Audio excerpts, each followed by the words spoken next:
everybody who's making this event to be going to be a grand success. And no event is possible to outshine without the support of human capital. And that's why we are igniting today with the most intelligent ever designed machine, the human being. And that's why this forum play a very pivotal role, and leaders have already joined us. Very shortly they will be in the moot court. So this is not the representation of just an institute. It is the representation of souls inside the institute.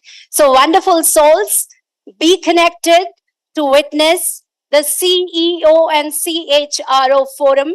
It's a monthly initiative being led by our Group Vice Chancellor, Professor Dr. Gurinder Singh. And very shortly, we are going to witness one of the most inspiring minds who will be talking to amalgamate machine with man. So just put your mobile phone on silent mode and be ready to witness a historic session today. Thank you.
So the time has come. Very warm good morning, everyone. we are starting a very important and informative initiative. This is our monthly CEO and CHRO Leadership Forum. The great initiative by our Group Vice Chancellor, Professor Dr. Gurinder Singh, who will be joining us shortly with the panelists. This initiative is to bridge the gap between academia and industry. As we all know that if these two powers work together, they can make miracles. And the miracles are about to happen, and you are going to witness this great informative session. So all the awaits are over. Guests have already arrived. And ladies and gentlemen, today the theme in which we are incubating our brains and ideas is the new leadership equation, driving growth through people, purpose, and AI. This is going to be the theme of the panel because everybody is talking about AI. AI has already been in the boardrooms, in the decisions. So you will be hearing what the CHROs and CEO talk about amalgamating tech with human. Give a big round of applause to all the dignitaries who have joined us this morning. We welcome you, sir. Give Amity clap.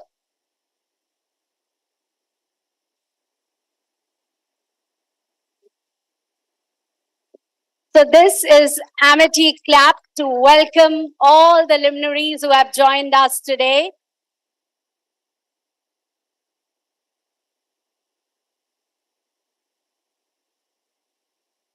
Ladies and gentlemen, keep applauding for Mr. Sanjay Dwivedi, Group CEO and Group CFO, Balaji Telefilms. We are also proud by the immense presence of Mr. Sunil D'Souza, Managing Director and Chief Executive Officer, Tata Consumer Products. We are immensely proud by the presence of Mr. Nitin Razdan, Partner Deloitte. We welcome Mr. Raul Rubello, MD and CEO, Mahindra Finance. We are proud by the presence of Mr. Jyoti Malhotra, MD Volvo. We extremely extend our welcome to Mr. Muskan Singh, Senior Executive VP, HDFC, Mr. Saurabh Agarwal, Group Chief Strategy Officer, Mr. Dinesh Luthra, Senior Executive VP, HDFC.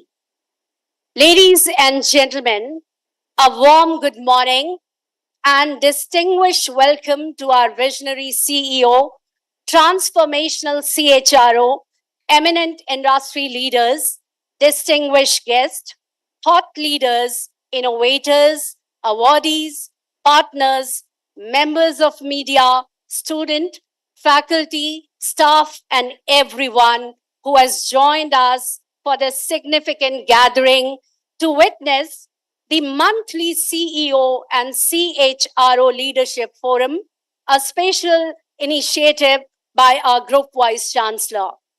The theme of our session, the new leadership equation, driving growth through people, purpose, and AI. We are living in a time when the world of work is being rewritten. Artificial intelligence is transforming industries, redefining jobs, decision-making at a pace we have never seen before. But in this race towards intelligence, speed, and automation, one question becomes more important than ever.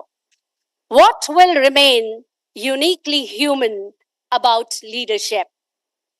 And perhaps that is where the new leadership equation begins today.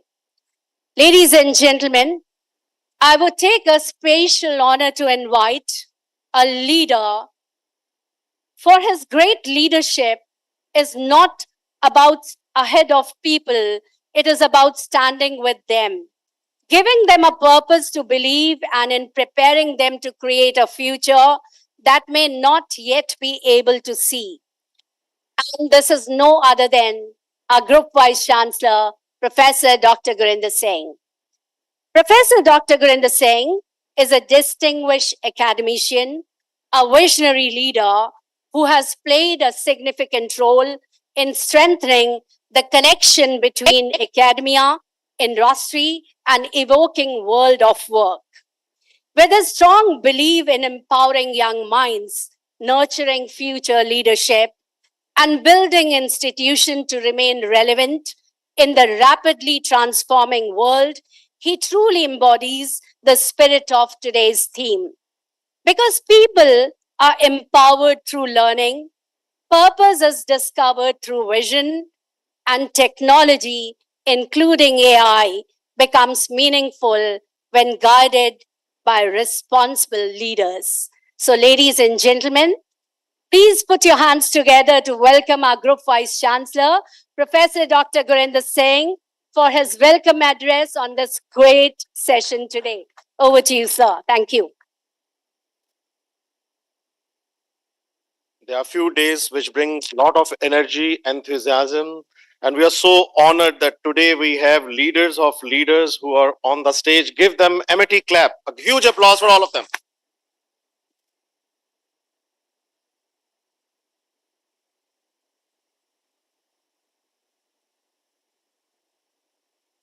The leaders from the industry, like in Army, you have a Army salute. At Amity, we have this Amity clap, which is only given to selected few. So once again, Amity clap for the leaders of leaders.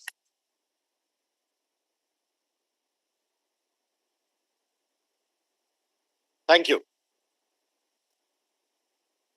This has been a dream of our founder, Dr. Chauhan, who is watching you live and daily at the AKC house. There is a havan, there is a prayer which goes on, where all the family members, senior family members of Amity and of AKC house, they sit together and they pray that we should be able to contribute to the global community, to the industry, and to the lives of our very dear students who really mean a lot to this country. I'm going to give you a brief that what transformational changes we are trying to bring. But I think that there are few people in this world who will always encourage you. There is a book which is written by Smith and Thomas, two Harvard Business School professors, and they talk about two kind of personalities in this book. One, the first personality is known as basement people. The basement people are the ones who will always keep on crying, who always have a reason not to perform, who will always discourage you, who will always say that, well, traditional methods were great. And then there are people who will always encourage you, who will always say that take different projects, take exciting projects, take projects which are energetic, which can put energy into the organization. And we are so privileged that through our research, we have picked few leaders who are on the stage and off the stage, who are the balcony leaders of the world. Once again, give a huge applause to all of them.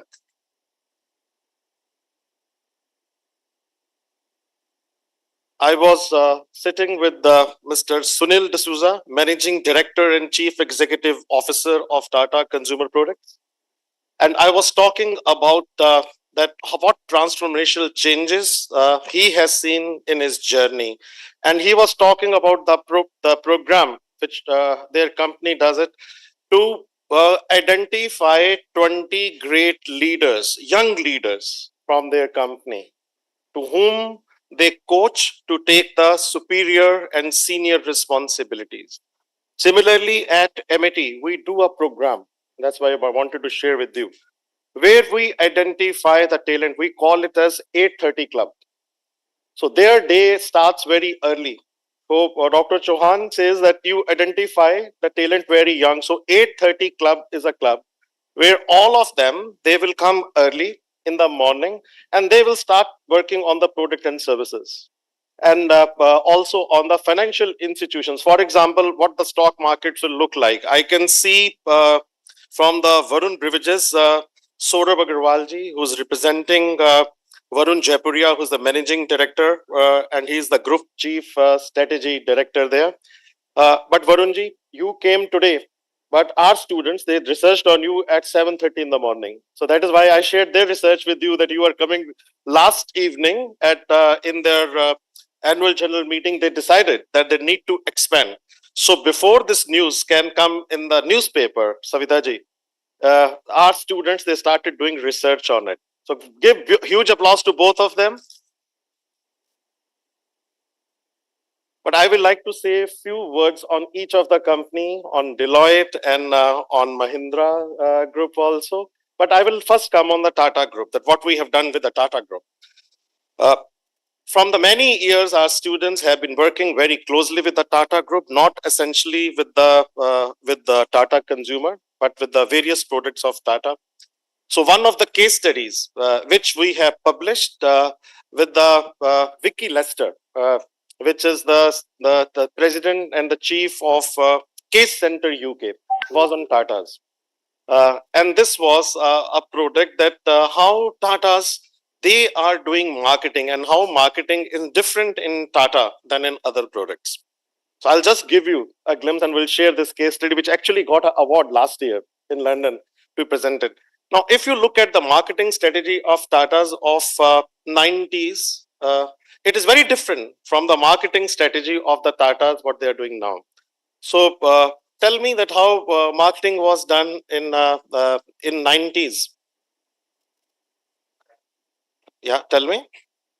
Okay, give me the three brands of soap which comes from the Tatas. Let's take up three. Lifebuoy. Let's take up Lux. And let's take up third one, Pierce. Are they Tata's products? Are they Tata products? They are not. Right. So they are by Hindustan Lever. Let's compare Hindustan Lever now with Tata. So Tata comes up with the umbrella strategy. Hindustan Lever comes with the non-umbrella strategy.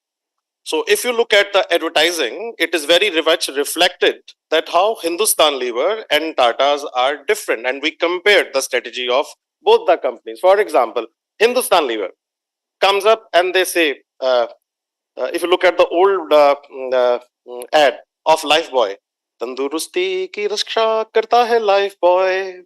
Lifebuoy है जहां तंदुरुस्ती है वहां. And what was the punchline? मर्दों के नहाने का खास साबुन Lifebuoy. Now you ask that which means that anyone who has not taken bath with Lifebuoy is not. But that is how they marketed Lifebuoy, and you'll believe it that suddenly the market share of the Lifebuoy was high. Now you look at the Lux. That how Hindustan Levers is doing Lux. There is no heroine which has not taken a bath with Lifebuoy or with the Lux. And you look at the punchline. What's the punchline of Lux? Juhi Chawla comes up, right? Uses Lux, and then what is the punchline? The punchline, Mr. D'Souza is telling me is filmi sitaron ka sundarya sabun Lux. Right. I don't know that how many heroines actually use Lux, but that is how they are marketing. Right. Then comes Pierce. And Pierce, you see a photograph, you see a model which is a mom, but a very artistic ambience of a bathroom is there, and a very good-looking mom and a very good-looking baby. They are taking bath together, and the baby is touching mother's skin, and then says, "What is the punchline?" Mr. D'Souza says that the punchline was, मेरे को भी मम्मा जैसा सुंदर बना दो ना. Now, which means that my mom is great. She has a very good skin, but I also want to have a better skin. So this is how Hindustan Lever was marketing. Now look at the Tatas, that how they have been able to do. This is non-umbrella strategy. No one knew that actually Pierce belonged to Hindustan Levers. No one knew that Lux belongs to Hindustan Lever. Very few knew that Lifebuoy belongs to Hindustan Lever. But if you look at the brand awareness and loyalty of Tata's use umbrella strategy. For example, Tata Consumer Products, Tata. Tisco, Tata. Telco, Tata. Steel, Tata. So they use umbrella strategy. But in the last few years, we have seen that Tatas are also drifting away. That their marketing strategy is now going to be different. So we wrote a case about it, and that is what we are trying to bring. That how the changes are taking place. And we were having a discussion that how 23 or 24-year-old decision maker is creating now the new supply chain management processes, which are AI based, which are data based, which are based on the new technology, and that is what they are going to give. Average age of the CEOs of the new age company is somewhere about 29 to 30 years, where the newcomers are coming up and they are giving the new definition. We have quite a few senior people. I would like to acknowledge. First of all, give a huge applause to Tata Consumers. We wrote a great case on them, and similarly to Varun Brivijit's, Saurabh Agarwal ji, and please convey our regards to Mr. Varun Jaipuria.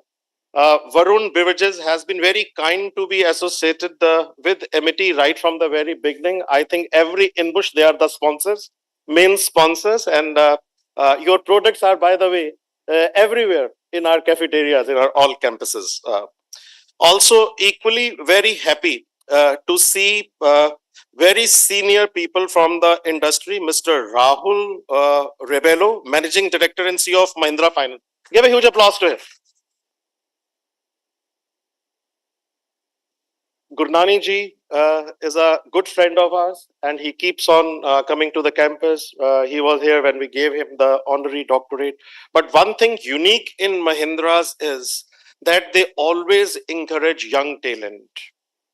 And I was having a conversation before that, I think, with the gentleman from Deloitte, Mr. Nitin Razdan. Give a huge applause to Deloitte, who is also picking up large number of students from us. Give a huge applause to both of them.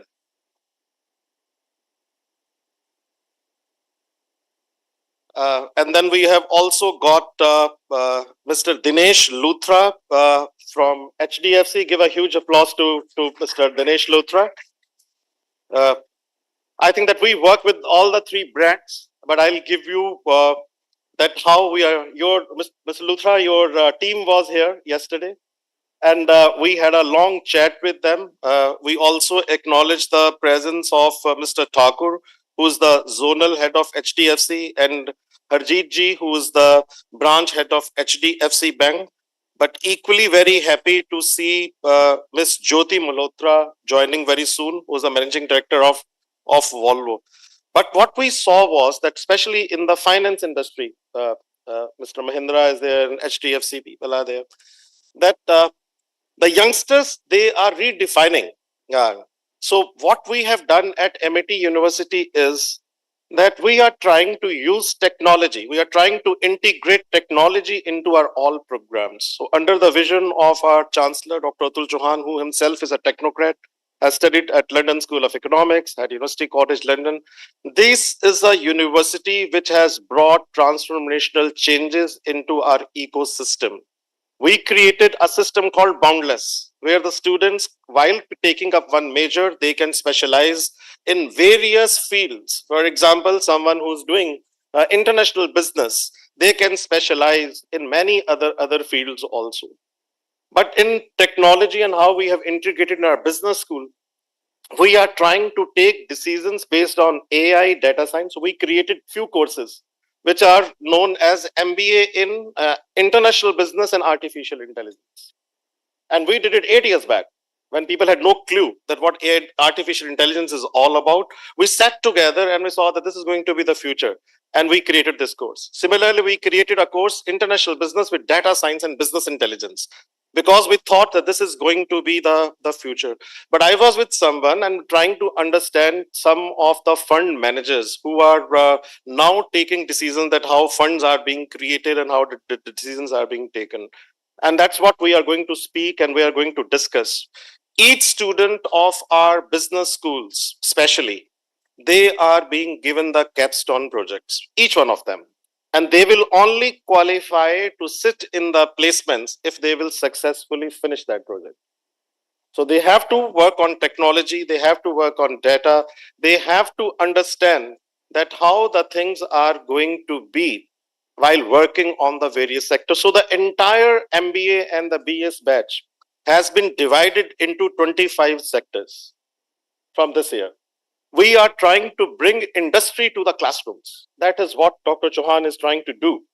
We want that out of the 40 sessions we do, 25 are dedicated to the industry. For example, what Mahindra Finance is doing, this is going to be one of the themes in one of the class, where Mahindra Finance will also come, but we'll also call Aditya Birla Group. And we will say that you please compare that what is this marketing strategy, like we did for Tata. They just give you one example that we wrote a case.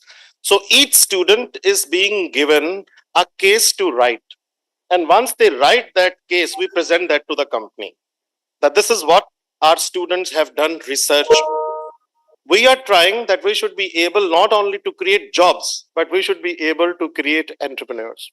For example, we will never come to Tata Consumer Products that pick up a job, that give the job to the students. But we will come to you that if you can deliver a lecture to our students, that how they can become a super stockist, how they can become a stockist, how they can be the distributors, how they can take decisions based on data and AI. And if you feel that there is some energy in them and they can be good to your company, it's up to you. If you like them, maybe that you can offer them a project. That is how we are trying to integrate our students with the industry. Each one of them has been handpicked.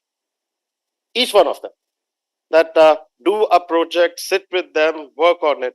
HDFC Bank, you know that yesterday when I was sitting with them, we were writing another case on HDFC Bank, that how with the leadership of Mr. Puri, HDFC changed the entire dimension, how they started up, how they changed the dimension of doing business, how AI based interventions are helping HDFC Securities, how they were able to create such a large database. Earlier, the banks were huge.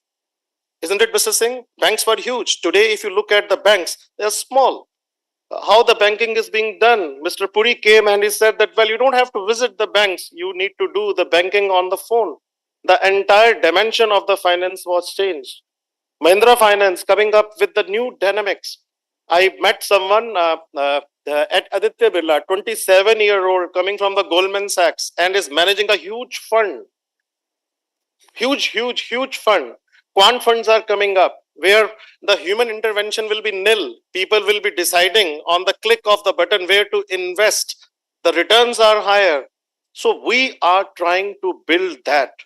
Along with it, what we have done is that we have integrated MET with the new education policy. This is a university education group, which is the largest education group of India, with 250,000 brilliant students, 10,000 faculty and scientists, 84 of our faculties, quite a few of them, they are sitting here.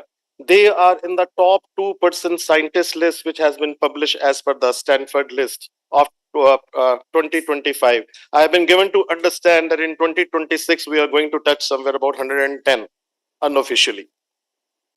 12 universities in India. No other education group has got 12 universities in India, in Noida, in Gurugram, in Greater Noida, Lucknow, Jaipur, Mumbai, Gwalior, Kolkata, Raipur, Ranchi, Patna, Mohali, Bengaluru, and Hyderabad. These are the photographs. All campuses about 100 acres average.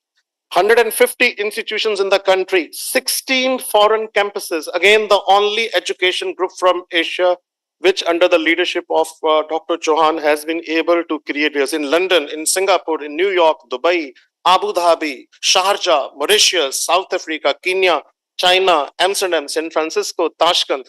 New ones are being planned in Australia, in Europe, in Canada, and in other parts of the world. 28 schools and preschools. 94% of our students are getting more than 95% marks. 2,000 acres of campuses. 20 million square foot of buildings, 400 programs, about 3,000 patents, 5,500 case studies, research projects across the globe, which we are doing. And along with the industry integration and dividing the entire batch into 25 sectors, research is in the DNA of this university. So what we are trying to do is that if Deloitte is coming up, then we will like to do extensive research on Deloitte. You'll be very happy to know that in Sydney, in November, one of the conferences where we are focusing on sustainability. Deloitte is one of the companies on which the case is being presented. So, about 9 research conferences, which only MIT is organizing in the various countries. In November, we are organizing in Sydney. Then we are organizing in Singapore with NUS and NTU. In the UK, we are doing it in March with University College London. Then we are doing in New York in May, and then Princeton and NYU. They are going to sponsor. These are the people who are on the advisory board. Dr. Deep Saini, who is the president and vice chancellor of McGill University, Canada. That is a photograph of Professor Philip Kotler along with our chancellor, whom we met in Chicago. And we are roping him for our various programs. He is known as a father of marketing. John Hopkins University, where our students go on a 100% chancellor scholarship. That is Professor Rosabat, with whom we did a conference at Harvard Business School. And that is what Professor Datar, who is the dean of the Harvard Business School, has to say about our students. Yeah, it's a message for India and for everybody. No, first I'm proud that I'm being honored in this way, and it's a privilege that to be in touch, and totally humbled by the honor. So, and like all of you, you are contributing to MIT. Professor Datar is on the advisory board who keeps on advising how to write cases and how we can have meaningful collaborations in the area of e-learning. Professor Andrew Hamilton, former president of NYU, he's on the advisory board. Professor Raghu Sundaram, who is currently senior vice chancellor and chief global officer of New York University. Professor Sumitra Datta from Oxford. That is what he has to say. Well, MIT is one of the most innovative universities, I think, not just in India, but globally. And I'm very proud that I've had a long association with MIT, and I look forward to coming and joining the InBush Summit in February. thank you. Great. And with all this, we are trying that we should be able to bring the new pedagogy. So from this year, out of the 40 sessions, 25 are towards industry. Each student will be picking up the capstone project, given the responsibility to be a part of the study abroad program, where every student is given an offer that they can spend some time abroad, and also at the same time integrating technology into our system. I'll stop here, but on behalf of our founder, chancellor, my own behalf, very senior people who are sitting here, we have got 12 vice chancellors, about 39 director generals. We welcome each one of you and thankful to you for giving us time and blessing each one of us. Thank you so very much.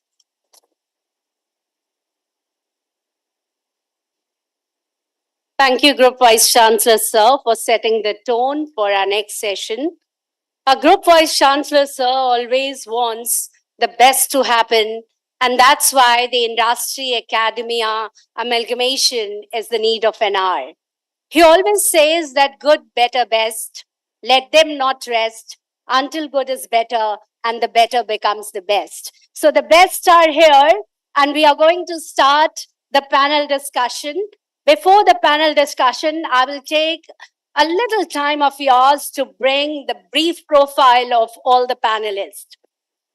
Ladies and gentlemen, in the panel, we have Mr. Sunil D'Souza, Managing Director and Chief Executive Officer, Tata Consumer Products. Mr. Sunil D'Souza is a Managing Director and CEO of Tata Consumer Products and one of India's experienced leaders in the consumer products industry. With a career spanning over 3 decades, he has led businesses across diverse markets and played a key role in driving growth and transformation. Before joining Tata Consumer Product, he served as a managing director of Whirlpool India, held several leadership positions during his long association with PepsiCo. His leadership combines strong expertise in consumer businesses, international market, brand building, and business transformation. You can give him a big applaud. Mr. Jyoti Malhotra, Managing Director, Volvo Cars India, brings extensive experience in automotive industry. His professional journey spans leadership role across sales, marketing operations, and business development with leading automotive organizations. With previous experience associated with Maruti Suzuki, Mahindra and Mahindra, Mahindra Renault, he brings deep industry understanding and strategic perspectives. At Volvo Cars India, he has been part of the brand's journey towards innovation, premium mobility, and a stronger focus on sustainable electronic mobility. Ladies and gentlemen, we have next panelist, Mr. Nitin Rajdan, partner and human capital consulting leader, Deloitte South Asia. He is one of the most sought leader. His work closely with boards and senior leadership teams on critical areas, including organization design, workforce transformation, talent strategy, leadership development, and succession planning. With extensive experience in management and human capital consulting, he brings deep insight into the change world of work. His leadership reflects a strong understanding on how organizations can align people purpose and business strategy to drive sustainable performance. We also welcome our next panelist, Mr. Raul Rubello, Managing Director and Chief Executive Officer, Mahindra Finance. Mr. Raul Rubello is not only the MD for the company, he's been associated with the organization leadership journey and has contributed to its strategic decision, growth, and transformation. His focus includes strengthening organizational capabilities, enhancing customer-centric, and navigating evolving financial services landscape. His leadership represents a strong blend of business strategy, financial sector expertise, and organizational transformation. With us, we have been joined by Mr. Saurabh Agarwal, Group Chief Strategy Officer, representing the most vibrant Varun Beverages, a dynamic leader who's known for his leadership attributes. He's also a part of the panel. We have Mr. Dinesh Luthra, Senior Executive Vice President, HDFC, and Mr. Muskan Singh, Senior Executive VP, HDFC, who are known for people's leader, and their leadership attribute is one of the outcome of this panel. So we have our Group Vice Chancellor, the great moderator, the great influencer, and I hand over the battle to Sir for this panel discussion. Thank you. Over to you, Sir. Thank you, Dr. Kavita. And once again, very warm welcome to very bright, enthusiastic panelists. I think that the title and the topic today is the new leadership equation, driving growth through people, purpose, and artificial intelligence. Very importantly, three words are being used: people, purpose, and then AI. Now, if you look at the past, most of the companies, when we were young, we were not old today, but I was telling him that when we were very young, at that point of time, the most of the founders, their focus was on people. So it was people-centric. So they will know the name of 20,000 people who are working for them. Everyone knows about them. They will be associated with the emotions. So organizations were very emotional. Then we saw people becoming system-oriented. So most of the organizations have that file that we will create system. Now it is AI-driven. So decisions are taken like this. In one of the companies where someone who's very close to us is working, 24-year-old created a supply chain. And then he recommended 180 people should be fired. 180 people should be fired. And so is the story with the many companies where the people are being fired like that. So my question is going to be that how the organizations would look like, what the challenges would look like. Is it going to be people? Is it going to be focusing on purpose? Or is it be always data driven and AI driven? We will set a tone. We will come to each one of you to say what is your view and what is your message for the times to come. Is it a right way to work only with technology based on data, taking the decisions? Or is it still that people are more important and purpose is more important than technology? We'll start with you, Mr. Rao. I think that you are the one who represent both the school of thoughts. You are bringing a lot of changes in your organization, but we'd like to hear from you. Thank you. Morning, everybody. Thank you, Professor Gurinder. And it's my first trip to your university, so it's a privilege to be amongst very bright and young minds.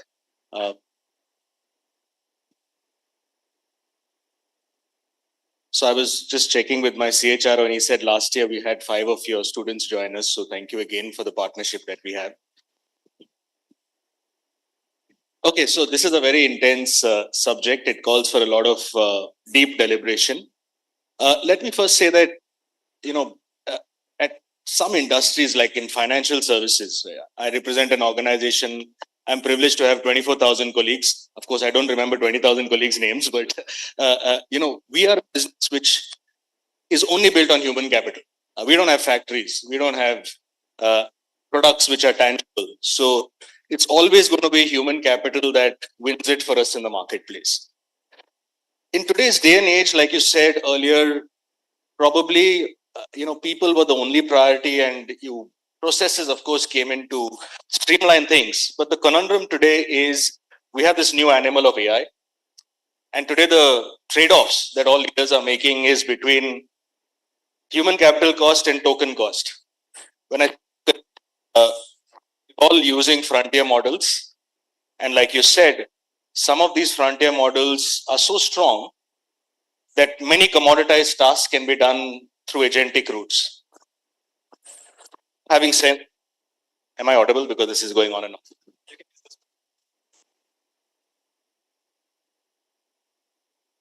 Yeah, sorry. So the point I was making is that for certain industries, I don't think the trade-off will be between people and technology. Technology enables people to bring the best versions of themselves. We are in a business, for example, I just tell you the gold star of Mahindra Finance. We've been around for 30 years, listed for 20 years. And our motto is to be the most trusted financial service partner for Bharat. Wow.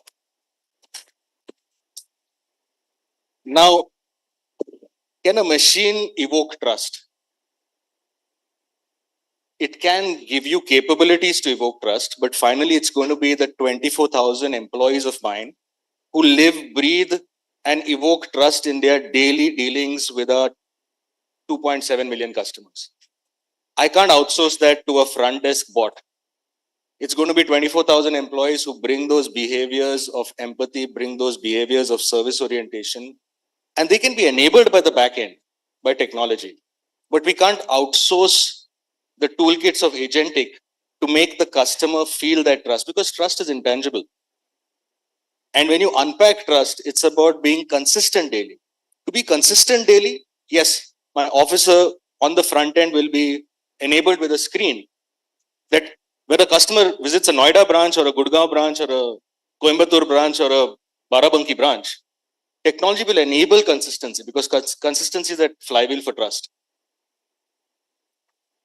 Some of the toolkits today, what we are seeing are also, I don't want to just talk about the benefits of some of the new age toolkits. Some of the toolkits, like you said, is giving people agency to fire employees. I can give you an example in our industry. We talk about underwriting and time to yes. We give a loan to 1 lakh customers every month. Now, some of the toolkits can improve your time to yes and time to money. What we have seen, and thankfully we have a very responsible regulator, RBI, they've put guardrails, and I was sharing it with ma'am earlier. RBI has come out with a free.ai circular which says all the toolkits that you use should have a kill button. Because if your toolkit starts drifting or hallucinating, you have to have a human in the loop that has agency to correct for the tools. So today I think we glamorize a lot of AI, but we've got to know that this is an animal that can come and veer in different directions. It can drift, it can hallucinate, and it can create problems. You could be saying a yes to a customer who you shouldn't be saying yes to. Because AI typically solves for accuracy, and in the quest for accuracy, you could get to bias. You could suddenly have 10 people of a community in a certain location being deprived alone just because the model is trained on some data which says it's best not to give these people alone. So the opening points I'll make is in your very heavy unpack of in the new age for purposeful businesses, I do believe AI can be a huge accelerator, but it has to be treated responsibly and it has to be evangelized only when we are sure that the models can help judgment be aced. To give a huge applause to Mr. Rahul, who's the Managing Director and CEO of Mahindra Finance. And thank you for picking up students last year. I was about to mention that 5 students were picked up by Mahindra Group. Once again, a huge applause for all of them. Very happy, all of them, they're very happy. I was in San Francisco with Gurnani ji, who is so ably, formerly leading the group and taking a lot of things. And you acquired a company called Digital on US. In San Francisco, which was by Suri Chawla. So I remember that when this company was being acquired, I was sitting and then we were talking and having discussions that how smoothly this was done and how they made the old team part of the new team. So once again, give a huge applause to Mahindra, which is focusing on technology, but which is also focusing on people and purposes. I'll come now to Mr. Jyoti Malhotra, Managing Director of Volvo. Give a huge applause, first of all, to him. Mr. Malhotra, I would like to share another data with you. At MIT University, if you will go in the parking lot, you will find that most of your cars, which are being sold in the NCR region, they are in our parking lot. So give a huge applause once again to him. So we are your very, very loyal customers also. But we would like to understand from you that earlier the decisions were taken in the automobile industry, especially by looking at that what customer demands. Today, if we look at the youngsters, that how they are deciding based on technology. So what do you feel? That still that touch, human touch is more important, or you feel that the clients which are in front of you, they will be looking at technology, they will be looking at the features, they will be looking at that what product they are buying, or they'll be looking at the relationship. So service aspect is more important, technology is more important. What is your strategy at Volvo? Thank you. Good morning, everyone. And once again, thank you so much for having me here. And this is my second visit. So really honored to be here. So I think let me first start by talking about Volvo from a perspective of our purpose, right? Because the discussion is around that. So our purpose is to provide freedom to move to people in a personal, safe and sustainable way. So I think there is a lot in that. But I think you see the center is still people. Ultimately, it's humans, individuals who will buy our car and who are our customers. So we have to always keep them in center and ensure that they have the freedom to move in personal, safe and sustainable way. So when it comes to customers, I think the needs will keep evolving. Needs will, what is today will change tomorrow, and we need to respect that. And I think it will also change probably from country to country, from region to region. So we need to take that into account. But what does not change is that everybody wants to be treated in a personal way. Right? That is very much there in our purpose. And I think that is where, if we talk about the technology, whether it is we talk about the AI or any other thing, it is an innovation which sort of brings these things together. So we keep innovating. I think, let's say, if we talk about safety, for example, safety is very much deep in our DNA. Volvo is known to be the safest car, and there is a reason behind it. For last, I would say, 5 decades, Volvo has been researching all the road accidents that happen with the aim to improve, to learn what really happened and how we could have sort of saved the person, or how we could have saved this whole accident to how we could have prevented that. That research is very important because those things go into our next cars and next things, and they may appear just like a feature, but they are not. I can give you an example. In 1959, and I think I had spoken about last time also, Volvo created the 3-point safety belt. And then we didn't take a patent and we said, okay, everybody can use it. So today there is a bit of, you say in your car parking lot, I think every car standing there will have a little bit of Volvo in that, because the 3-point safety belt was innovated inside Volvo and without patent given offered to everyone. Last year, we have now come out with a new innovation on safety belt. There are many innovations. I'll just talk about this one because this we all understand is what is called as a multi-adaptive seat belt. So what happened over the years, we realized that, as I said, every individual is unique. Their size, their gender, their background, their body size, everybody is unique. No two people are except identical twins, but that is rare.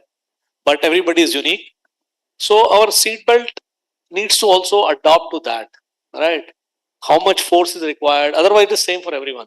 So last year, Volvo has now came out with the new invention called as multi-adaptive seat belt, and we got the Times Magazine gave us award for the best innovation of 2025.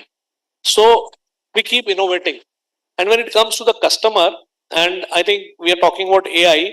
Idea is how can we treat individuals on a personal level. AI is still artificial, but we need to be human, right? That's important. So we need to bring those two things together. I can give you one example.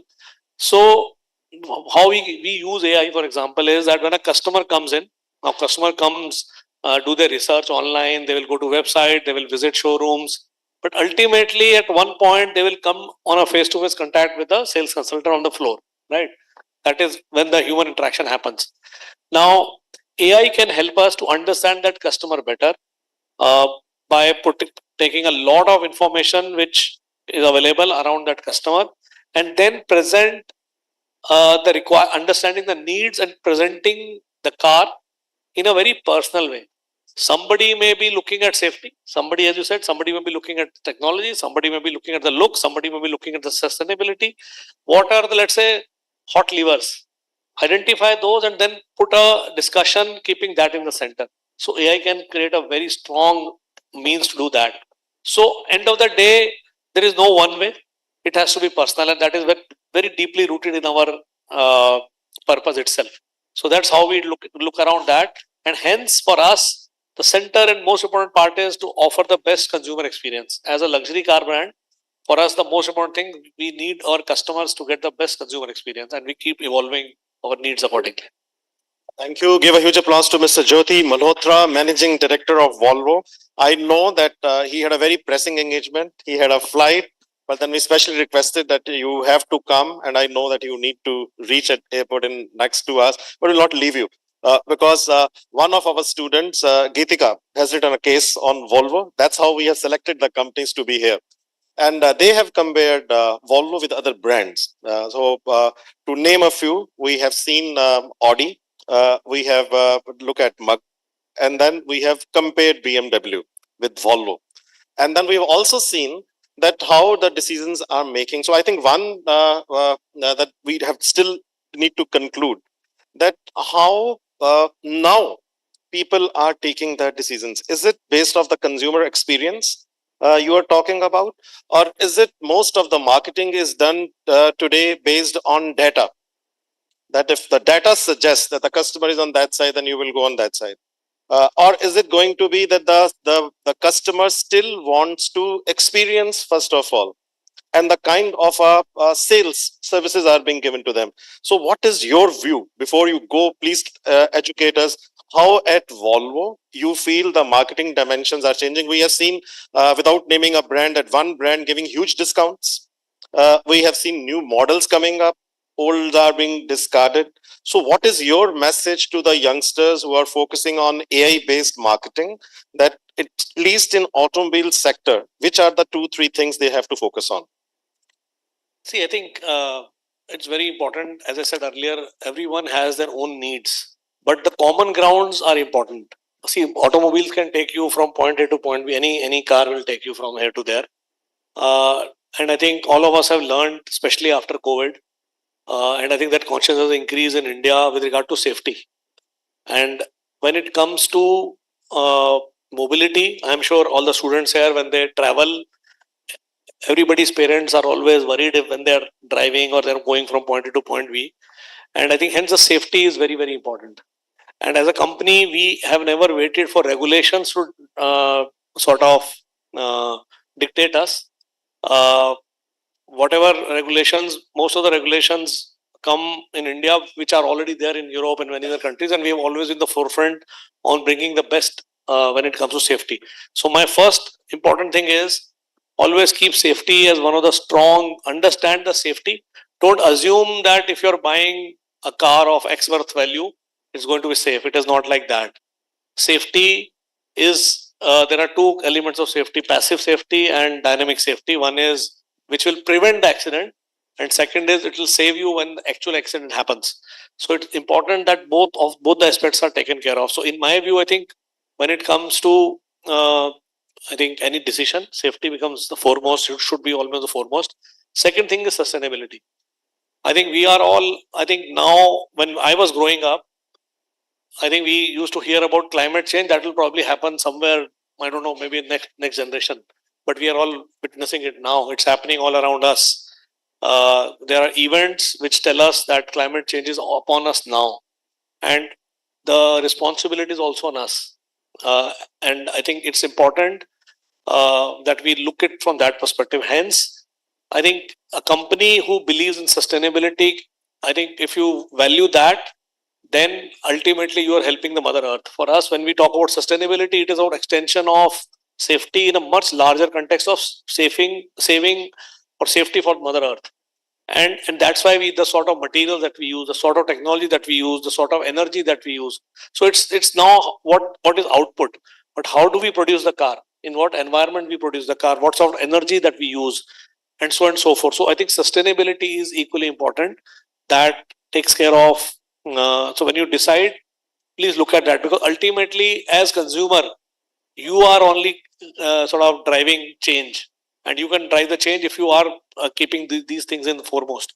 And obviously, the most important thing is the particular car or particular automobile meeting your, I think, other needs. So I think in that priority, if you are looking at something, let's say a very good, let's say mileage, then there are ways to look at it. If you are looking at uh, fuel efficiency, it's a different way. But I think coming back to sustainability in this world, I think now we have seen, I think electric cars are going to be very, very, very useful for India, especially for India. Across the world, yes, there is a debate whether the pollution just moves away from point A to point B. I think keep that aside. We are living in Delhi. We know the sort of pollution level that come and hit us here. I think it's a matter of time, and we'll get into the moment rains go away, we'll have face that. It's very important that I think for change in India, movement toward electric vehicles will make a big change, especially for Delhi, and most of our cities are becoming in like that. And then I think there is a lot of discussion now around, I think, our dependence on petrol being imported, and also we can save on that front as well. And then I think electric mobility will create a lot of jobs. So if you think all these things together, I think I think this really makes sense that we look at from that angle. And hence, my urge would be look at something like safety, prioritize electric mobility or new generation mobility, whichever is sustainable for the earth, and also take care of yourself while you are driving the car. Always wear the seatbelt. Thank you. I think give a huge applause to Mr. Malhotra. And Geetika, we would request you, she is going to take time, and then we'll show you the case. But three major points he has focused on is safety, sustainability, meeting needs, which can be varied. I think the message has gone. She will incorporate it and will show you the final case. But let's move now from the automobile sector to the consulting and finance sector. So we have got some of the very senior CEOs who are sitting here. We just heard the managing director and CEO of Mahindra Finance, Mr. Raul Rebilo, talking about it. But I will move now to HDFC and to Deloitte. So, Mr. Razdan, uh, what do you feel that as a consulting company, the AI is the role of the AI in this sector, and what is your message to the students when we are saying that the purpose is very important, people is very important? We have seen that the lately most of the consulting companies, like Deloitte is maybe exception that they are hiring people, but then we have seen most of the consulting companies they are downsizing. And similarly, in the finance sector, we have seen that most of the decisions which are being taken, they are now technology based. So whereas earlier it were people based, we remember that relationship marketing was very, very important earlier. But now we see that most of the decisions are for example, quant funds. So quant funds, where the people are not even looking at that how the relationship manager is important, but just looking at the facts and figures. But I'd like to hear more from you. That is it going to be technology which is going to rule, or is it going to be people and processes which are more important? Do you still feel that technology will replace engineers, or you feel that a technology is going to add engineers and the management graduates? Over to you. Sure. Thank you, Prof. And really privileged to be here. It's also my first visit to campus, but I know Deloitte has had a long-standing association with Amity. So I think Deloitte has taken more than 150 students in the past few years. So give a huge applause to Deloitte and students from the business school. I think last year, somewhere about 19, they were picked up, all of them very happy there.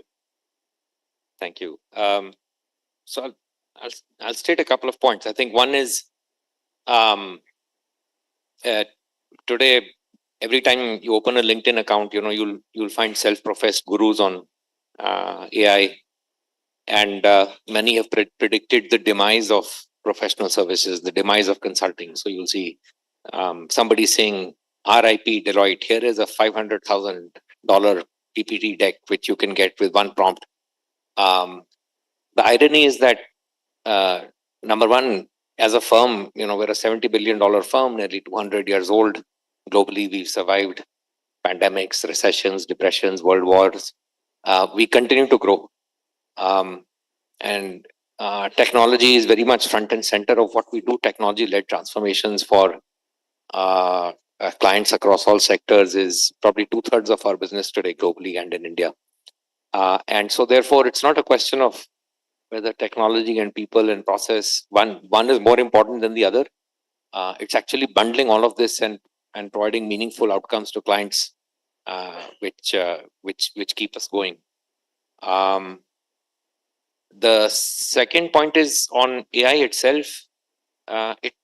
It obviously opens up a tremendous opportunity for us in terms of revenue streams, because when you look at all the large language model companies, the frontier model companies, Anthropic, OpenAI, etc., they have the model, but they don't have a client context. And all of them have announced partnerships with firms like us, with the likes of Deloitte, because we have this codified knowledge of a client's industry, their processes, etc., which the LLM companies can't replicate. They're also trying to set up their own consulting arms. So what that means for us is deploying AI at scale, making it work, helping clients understand token economics, deal with change management, deal with restructuring in the context of AI. That's opened up a whole new stream of work for us. So on the revenue side, it's one of our biggest practices. We probably run the second, maybe the largest AI practice in the country today by size. The third thing is, yes, I think technology and AI will transform how we're delivering to clients. I think what that means is probably what was expected from an entry-level role. I think a lot of the grunt work kind of goes away, but then higher order work is performed, and therefore we continue to hire. We've not paused hiring or frozen hiring or downsized. If anything, in India, where probably 1.3 lakh people, we'll easily add another 40-50,000 is my guesstimate in the coming years. And I think Rolf mentioned this earlier. I mean, like his business, we're not a factory. We're not producing any product. I mean, it is a human capital intensive business at the end of the day. So the nature of the work is changing at the entry level. But at the same time, when you're addressing the complex issue of a client, and you're advising, C-suite clients or a boardroom on complex topics, the basic fact gathering, the clients can do themselves. I mean, they don't need us. But when it comes to convincing a board as to, let's say, how a CEO should be paid, or decisions around succession, or how they should restructure and right size their company, they still need a very experienced human in the room, and I don't think that's going to change. So I think net, look, there's a big difference between intelligence and between wisdom. Intelligence is obviously what AI offers, and when AGI scales, who knows what unfolds after that. But AGI is essentially AI's capability to outsmart humans on every domain. But if we leave that aside, the skills of really looking around corners, anticipating obstacles, risk mitigating, creativity, judgment, inspiring, setting purpose, communicating, those remain innately human, and at least for the foreseeable future. So in net, I mean, I would say it's a great force multiplier for us, and hopefully for all of you. I think AI is really a tremendous tool to augment our capacity and capability. That's what Mr. Razdan, who's a partner at Deloitte, will come on the financial sector and then on the data consumer products also. Before you came, we took HDFC as a case, and I was talking about Mr. Aditya Puri, that how he transformed the financial sector. We have got a very strong association with HDFC, as you know, that we have very fast. For example, in consulting, we saw that now the trend is a bit different. So AI is essential in consulting, AI is essential in finance. But then we have got a question for you, that how at HDFC you are using technology. I'll give you some data so that it can support. In one of the securities, not necessary and essentially HDFC, someone said quant funds will do excellent, right?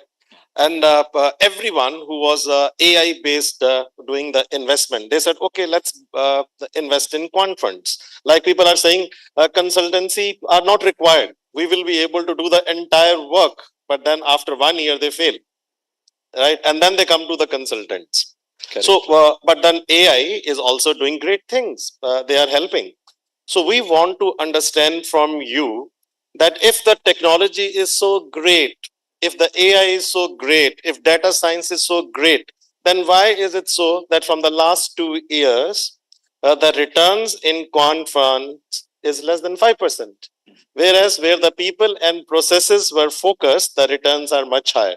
Maybe that our research is a bit controversial, but we want to know from a person who is from the financial sector. Give a huge applause, first of all, to Mr. Dinesh Luthra, to Mr. Muskan Singh, and to Mr. Thakur, and our own branch head, Harjeet Ji. Give a huge applause to all of them.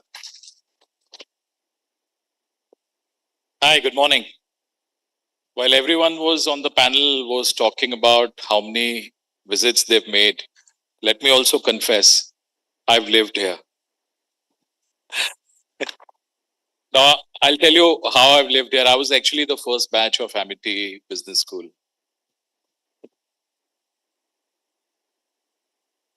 So really proud to be, back on the stage. We weren't as lucky as some of you are. I think our campus was very simple, small in Sector 44, and a lot of work had to be done.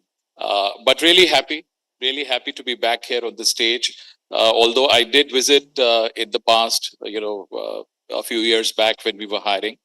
And we still hire, so we'll keep coming back. And Amity obviously is a very important entity in terms of our entire hiring process. So I'll keep it at that, and maybe love to interact with some of you maybe at a later part.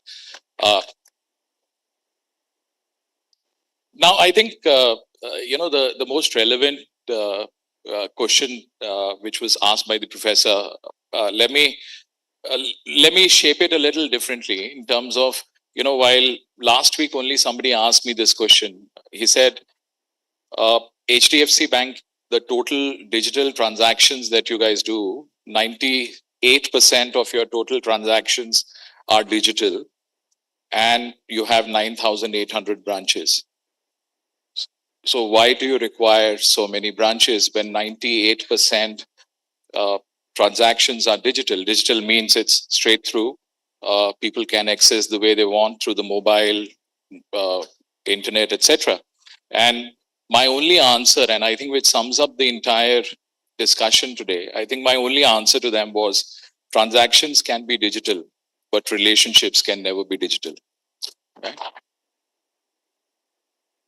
And I think that's been the essence of how we've driven in the bank. And, typically we had got a lot of, while we've kind of slowed down in the last 1 year, but I think we've always been progressively opening distribution. So, this question also used to keep coming back to us saying that, why do you open so many physical brick and mortar branches when, the whole progression is towards digital? And I think the whole answer lies in the fact that how the banking industry has shaped over the last few years. Now, if you recall, in our country, I think initially when it all started, it was all about covering everyone under a banking umbrella. And I think that was the whole intent.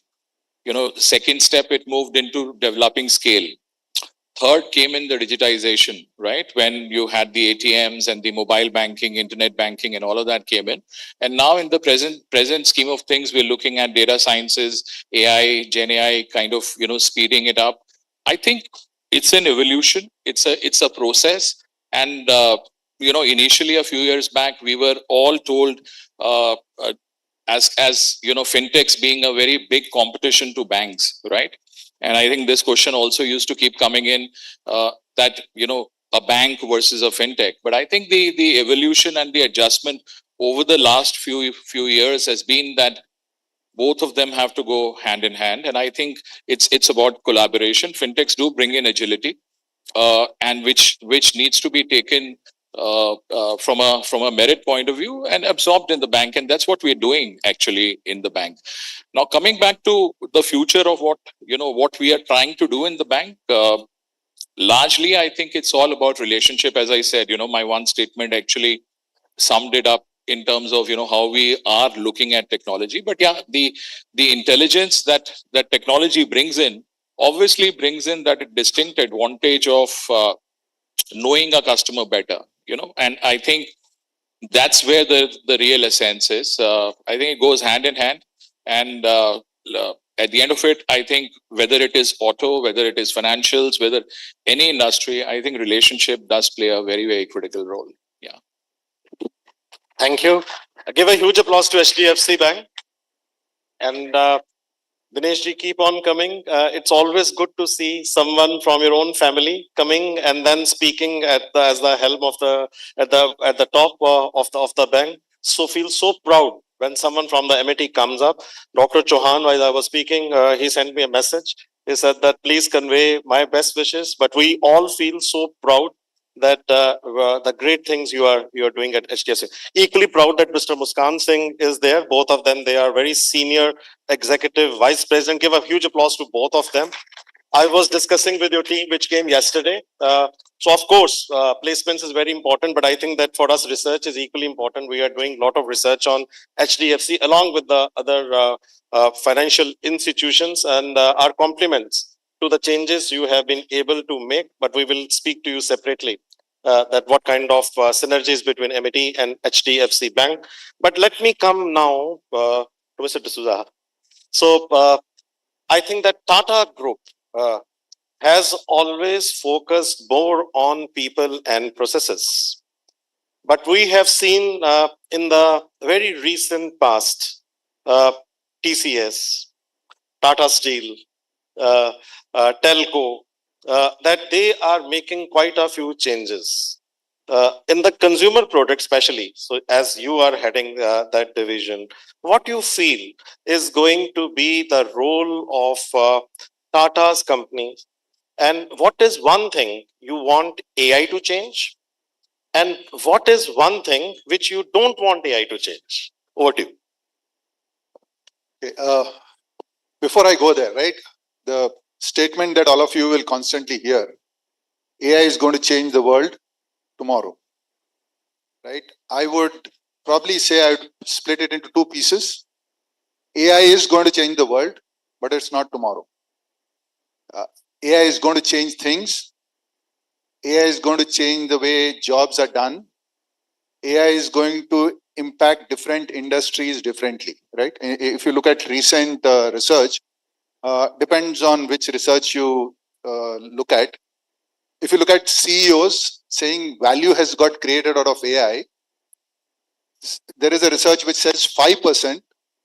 BCG's report says 18%. Only 18% CEOs say actually AI is creating value. The problem is no one wants to fall behind. So everyone is jumping onto the bandwagon, right? So I was talking to India's largest pizza chain, right? Now we can guess which one it is. They probably run the largest contact center in the country. So I was asking him, what are you doing on AI? He said, Sunil, you know what? I've changed 25% of my contact center because we get these calls on AI, on phones, and I've replaced 25% of them with agents. But you know what? The agents are turning out to be costlier than people because I have to have better machines. And this thing which I didn't know about, something called tokens, right? That cost I had not calculated. He said, you know what? Though it's more expensive, I'm going to continue because I don't know what I don't know. I don't know how it will change going forward. So I think the critical piece before AI and this thing, I mean, you're all MBA students. I would take a step back and say, ultimately in business, it's not AI, it's not digital, it's creating competitive advantage, right? And for competitive advantage, I would beg to say there are two pieces in AI. Number one is the piece which everyone is running after, which is going to get commoditized very, very quickly. It's cost, right? Doing a simple data analytics, translating text to speech, replacing contacts, and that everyone is going to do. And everyone is, I mean, everyone will be peddling that. So companies will change that very quickly. The place where value is going to get created, and that's what the Tata Group and Tata Consumer is focused on. It is where you can fundamentally change process using humans and create value on the top line, right? Because cost, everyone is going to run after, it's going to get commoditized. Different people are going to do it different way. I was speaking to ArcelorMittal, right? They are looking at implementing AI in their supply chain, and the simplest task they're going to do is 80% of the transactions only amount to 20% of their buy. He said, Sunil, we waste too much time around that. I'm just going to put an agent and run with it. Or I am doing a AI agent. My sales team is not around on the weekends. On quick commerce, someone has changed the pricing. So someone needs to change the pricing, but my people are not working on Saturday, Sunday. So there's an agent working with guardrails, which automatically changes promotions and is competitive with the next product. So that's going to be par for the course. The game changes when you look at processes and people. And I'll come to the two separate pieces. You need to change process completely, right? It's only then you'll create value. I'll give an example of what we're just going to roll out. We're running pilots for 6 months. And by the way, I've had the steepest learning in the last 1 year ever since I left Management Institute, because I learned what a hardware layer is, what are the different LLMs. Then there is something called the orchestration layer, the ontology, and then there are these orchestration layers which automatically route you to the cheapest LLM, right? What does Copilot do? What does Palantir do? Anyway, so at the end of it, we've made a selection, and we have my single biggest value creator. The Kiranas are not going to go away, right? I am not going to be able to use AI to I can make a call, but the Kirana agent, right? So it's still going to be salesmen going out to the store to take an order, right? And if I can enable the salesmen, 6,000 salesmen in the country are going to be walking wearing a pendant, which is listening to real time on what conversations are going on. We'll clear off all the personalized data from that. End of the day, he syncs it. It's onto a AWS cloud, which is, and then a data lake, which is my own lake. So there is, I'm not educating the FFCG industry. So it's only in my lake. Next day morning, when the salesman gets up, he gets a call which says, today your target is 1, 2, 3, 4, 5. These are your outlets. These are your focus areas. And if you do this, this is the money. This is the money that you can make. That automatically triggers the salesman's mind. Before every outlet, my outlets are geotagged. Before he walks in, he gets a call saying, outlet owner name is so and so. Last time around, आपको ये पूछा था, आपने ये जवाब नहीं दिया था, और उसने ये प्रोडक्ट पूछा था, स्टॉक में है, उसका प्रमोशन ये है, आप ये बेचो, इतना इंसेंटिव होगा. That's one part. My marketing and sales team sitting at the back end, I've got real time engines. So I actually typed in saying, why is the consumer, why is the retailer not buying Ching Szechuan chutney in Delhi and Lucknow? Instantly I got in Delhi, it's a pricing issue. There are too many wholesalers online, etc. And in Lucknow, my distributors don't have stock. So I can solve those problems. I'm solving a revenue. People are not changed, right? People are enabled. So multiple cases. I have 3,500 promoters in modern trade stores across the country. Every day morning, they have to click 5 photographs and send it. Auto, immediately after that, my sales team gets a auto trigger saying, यहाँ पर दाम ज़्यादा है, यहाँ पर दाम कम है, right? The magic in AI will happen when you combine, you change your processes, enable your people, and then create decisions, right? I think someone mentioned human in the loop, etc., etc. Value ultimately, and value is relative to other companies. Value is not going to get created by just putting a text to speech or just a contact center, etc. So you got to fundamentally change your thinking. And for that, it's not easy as it said, because while you might think it's Chat GPT and Copilot, it's not, because in real organizations, the first thing is, believe me, any organization, it is junk in, junk out. Over the years, your data, etc., is not right, and that you put on AI, you'll get junk data, junk output. So every organization is learning how to clean up data, change their processes, etc. That's one. So across the group, we are focused on different these things. If you ask me what's going to change going future, I think the critical thing is, what is going to change is the way people work. What is going to change is the way most of you are going to become managers, and managers are going to handle people. So, but when you handle people, it's going to be different from the time I did, because everyone is going to have data and information. So your job as a manager is not to give more data, more information, and that is already stored in the system. Your job is to coach people, emotions, empathy, leadership, culture, that AI can't do, right? That is what you have to do. So that's what's going to change. From a group perspective, what is not going to change, and I keep quoting my chairman's, Chandra's statement to me. He said, Sunil, the single biggest legacy that you have is this 4 letters, TATA, that denotes trust. Whatever you do, that cannot change. Absolutely. 4 words, TATA, Tata, represents faith, it represents credibility, it represents goodwill, it represents emotions. So AI is very, very important, but I agree with Mr. D'Souza, who's the Managing Director and Chief Executive Officer at Tata Consumer Products. It is very important, but we need to look at the balanced approach, that how much needs to be changed and how much is still process driven, people driven, and emotional driven, because most of the people who bring change with the technology are the ones who are aligned with the vision of the company. Give a huge applause to him once again. We have with us Mr. Saurabh Agarwal, who is the Group Chief Strategy at Varun Beverages. But before that, let me tell each of the CEO and the leader who is sitting here that our founder, Dr. Chauhan, is sending his best wishes to each one of you sitting at AKC House at 84-year-old young age. He is very passionately watching. and has put the entire shoe on the YouTube. And 250,000 viewers are currently viewing it. Give a huge applause to all of them once again. And since beginning, he is watching it and is sending his best wishes to all of you. Saurabh, the question is on you. Varun Beverages, which is one of the leading company, we saw that you are expanding, and only last evening you have now come up with a new vertical where I think that Mr. Jaipuria would be focusing on how you are taking decisions in your company, and what you feel what should not be changed with AI and what should be changed with the AI. On a lighter vein, I will tell you that one of the young leaders who is in our department, I told them to write a report.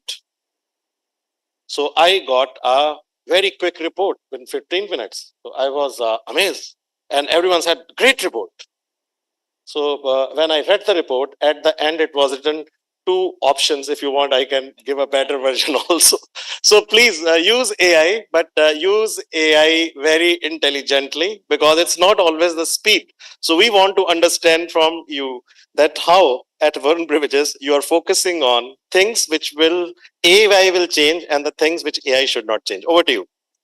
Yeah, thank you so much, Dr. Singh. And like everyone, I mean, we've been associated with Amity through the Ambush platform, of course. But yeah, my wife is an ex-student of Amity, so that's my other association with Amity on a personal level. She did a MBA from here in 2008, and that's the last time I had come here before. I'll just stop here. Varun Beverages has been one of our lead sponsors of all the conferences. Give a huge applause to him.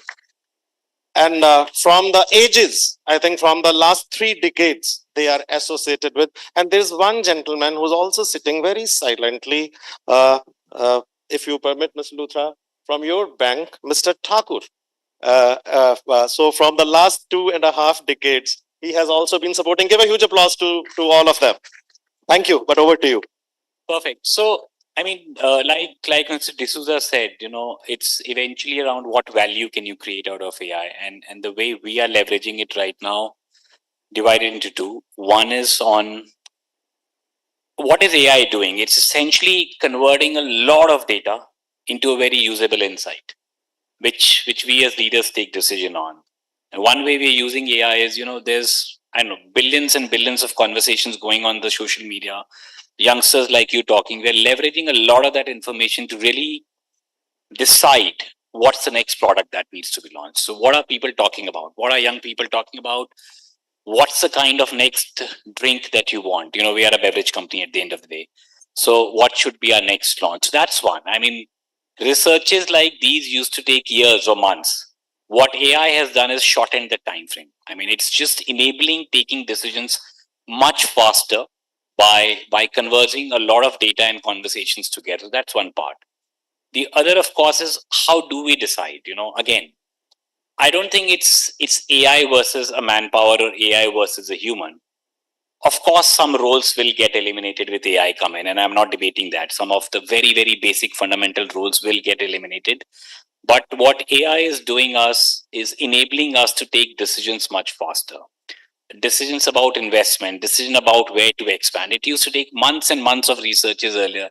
It gets done in days today. And I think that's how we are leveraging. The important point is, you know, with the advent of AI, how do you really skill the manpower? Because tomorrow our employees or tomorrow you guys need to be in a position to use AI much better. So it's a skilling of young people, which is very, very important. I think that's where the industry and academic partnership plays a big role as well. On, you know, in 2 years down the line, when you graduate, what are the skills you need to carry so that you can leverage this AI technology and take decisions better, faster? What's not gonna change, as someone said, is the relationships. As Mr. D'Souza would say, they have 6,000 people going every day in the field. I've got 7,000 people going every day in the field, talking to the retailers, trying to sell the product. That's not gonna go away. I mean, I can give an app to a retailer today. He doesn't order on that. He needs my person to go there, have a conversation, build that relationship, and then order. So that human element is not going to go away. It's just that humans will get faster and smarter with the advent of AI, and that's the real power of AI.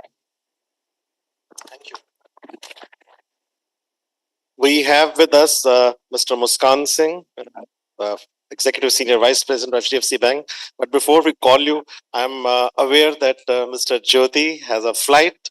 But thank you so much.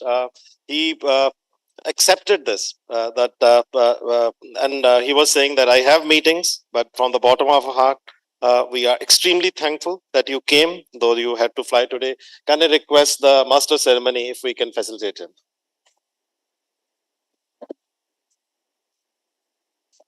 To kindly step forward. Ladies and gentlemen, put your hands together to Mr. Jyoti Malhotra, MD, Volvo. Amity is proud to confer Amity the Responsible Mobility Leadership Award to Mr. Jyoti Malhotra. Thank you so much, sir, for setting the tone of this panel discussion today and bringing how important is trust and sustainability for retaining, maintaining, and sustaining relations. Thank you so much. Thank you, sir. Escorting team, kindly support to collect the award. Thank you, Jyoti, sir, for your valuable time. It is immense, a great honor to have you today. We will catch up and buy more time from you in the next time. We will continue with the discussion now. We will come to you, Mr. Muskan Singh. Your views that how in the financial sector, we saw Mahindra Finance talking about, we saw one of your colleagues talking about it. We like to understand from you that what are the changes you are recommending through AI. And there were questions about which we are not asking you. But then we saw HDFC under the leadership at that time of Mr. Puri trying to bring a new revolution in the banking system. So earlier the banks were very huge, and then suddenly we saw that the branches, which were small in size, and then we saw banking on phone. And Mr. Puri wrote a column at that point of time, which appeared in the ET, that we want the things to happen on mobile. And now I think that someone at HDFC said that we want everything to be done through AI. So how you are managing your teams, and what is your message to the youngsters? Yesterday, when I was talking about, I said someone that salary packages in the financial sector, they are saturating. So one thing which is good for the student is that HDFC said that at our level, if you permit me to say, Mr. Thakur, what you said yesterday was that the sky is a limit at HDFC, because including all incentives, the students can earn even up to 48 lakhs if they are performing well. So give a huge applause, but we'd like to understand more from you. Good afternoon, everyone, and thank you, Professor Gurinder, for it's an honor and a privilege to be here amongst all of you, and first time for me personally. While Dinesh has been, one of yours, I would say, and he's now he's a fellow colleague. But I think what you just mentioned in terms of, and I'll just take from where Dinesh had left, is that while we have, a very large network, but the way we see AI and the fintechs basically are an enablers for us in our day-to-day functioning. I think we look at AI as an enabler and as a tool to help us take faster, more, better insights, give us insights. And at the end of the day, in banking is all about trust and relationship. And while, you can have AI assist you, give you insights on various things, but ultimately it is the relationship, it's the human human to human interface that we do through our various branches, the brick and mortar outlets that we have, 9,800, which Dinesh mentioned, that enable us to reach out and garner that trust and enhance that relationship with the customer. So I think I would probably kind of say that AI and fintechs we see as collaborators in banking, and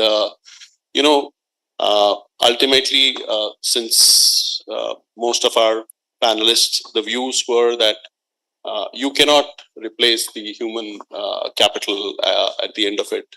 While AI will help you, assist you, guide you, take better decisions, give you that output, but ultimately, what input you are giving to the AI, output is totally dependent on that. So from that perspective, I see from a banking perspective, it is helping us in terms of taking decisions, enhancing our operational technologies, and giving us more meaningful insights so that we are able to conversate, engage with the customers to give them a better experience, and at the end of the day, build better trust. Thank you. Thank you. Only 4 days back, there was a international conference where the chief of the Economic Intelligence Unit, this is one of the most prestigious research organizations where the people come and they talk about that what kind of transformational changes are required in the sector. So when their CEO came and they spoke, they referred to a report which is from where I'm quoting, that the AI is not fully integrated in Indian organizations, but is becoming a part of the work culture of the organizations. So they were saying that many of us, they don't understand what AI is, but still AI is a part of the organization. So the conclusion was that we need to ask the leaders of the leaders who are on the stage that what is your message? How do leaders like you are preparing your workforce for an AI-driven future without compromising that it is a threat to the people? We'll start with you. Yeah, Mr. Rasdan. Sure. So being a human capital consultant, I always like to say that AI is actually more of a human issue than a technology issue. Okay, because every enterprise has access to the same model, the same technology. Everybody's using more or less the same ERP systems, plus minus. And I'll quote a recent and as recent as February, I think Stanford actually published a study on successful AI adoption in enterprises. And what they found was a couple of things. What differentiated the companies which realized material benefits in productivity versus those that weren't able to scale their AI investment? I think the first insight was that for every $1 you invest in the technology, you need to invest $10 in the change management, redesigning the workflow, redesigning the workforce, upskilling the workforce, modernizing your data, etc., etc. I think Sunil made this point earlier, right? That it's a garbage in, garbage out. If you don't have the data hygiene in place, you can't make meaningful insights from AI. But equally important is what happens to organization charts when there are 3 humans and 4 agents, and how does a manager orchestrate all of that? What happens to workflows, and how do you manage the emotions around adoption of AI? So I think we have to over-index. The companies which are seeing success are the ones which are over-indexing on reskilling, change management, work redesign, and data. The second thing I'll call out is, of course, this is a unique technology because unlike a ERP system, unlike, let's say, implementing an SAP, there are genuine fears in people around, am I training this machine to actually replace me? And I think the organizations where we're seeing success are the ones which are actually, taking the people who are closest to the process and involving them in the use case development, as opposed to, trying to push something which is top down, black box, kind of a setup. And I think the third point linked to that is that there's been, in the first couple of years of generative AI, at least, a lot of, let's pilot something and do incremental things, and that's seen limited success. But taking an end-to-end process, taking an end-to-end workflow, reimagining how we can improve customer experience, widen our access to new markets, and take a soup to nuts reimagination of the work, and co-opt the people in that. I think what most organizations are seeing is that the business case cannot just be on headcount savings. It's actually on revenue growth, market growth, access to new customers, improving their experience, etc., and improving the throughput. So in summary, net, I think if the messaging is around this is an era of abundance, yes, some jobs will get displaced, but most likely there'll be net new jobs, and they'll be augmented, and the shape of work is going to change. I think eventually we'll have a smooth landing around this. So, Thank you. What is your view, Mr. Rebello? How you are bringing the AI into the system, and what is your message to the students? Yeah, so what I'm hearing you nudge me to is what's the message for the larger group here as they prepare for their careers. And I can't help but think back 2 decades when I joined the workforce. There are so many young faces and young minds here. And I want to be brutally honest, right? Because if you just turn back the pages, and I'm going to give you my lived experience. 2 decades back, when I joined a bank branch, back then UTI Bank, now Axis Bank, 6 people in the branch, they just wanted to help me set in. I didn't want them to be my mentors, but they took it upon themselves to be my mentors. When I fast forward and visit a branch today, everyone is trying to beat the other guy in terms of selling a product, so you're entering a very different workforce. And you're not just competing against humans, you're competing against, as you heard, agents today, right? So it is a brutally honest, different departure from the past. And because companies are always going to seek value, they will look at efficiency frontiers. I'll give you a simple example. We had a call center, big setup, and they would call customers for collections. And I was comparing the quality of a call center physical versus a bot. There was a customer who was in hospital, and my human agent was pestering the customer to still pay. But the bot was telling the customer, understand you're in hospital, I'll come back to you next week. So the efficiency frontiers are disappearing, and you have to be ready to read the room. And I'll leave you with another stat which is not going to be encouraging, and there are finance professionals on the forum. The banking industry, the top 6 banks would on an average add 26,000 new employees every year. Last year, the top 6 private sector banks reduced 15,000 employees. So this is not to scare you up. It is, and I can see some of you are chattering. I've got your attention. That was the purpose. Let me just tell you that I think in this new world, I will leave you with 2 soft skills, which I've observed. It's an opinion. It's a reflection of what I've gathered. And those 2 soft skills are: 1, try to cultivate curiosity, because curiosity will help you use the right tools. It will help you partner with the best in class toolkits that can accelerate your career. And the second soft skill that I'll leave you with is organizations are always looking and paying a premium for judgment. And you guys have 30, 35 years of your career. Many of you and many of us who started our careers would always try to index for what's my best job, what's the best pay, what's the fanciest office. I would say if you want to solve for best judgment, look at best experiences. You have a 35-year career, 40-year career. You may not get the best paycheck, but if you get the best experience, that experience can churn your judgment.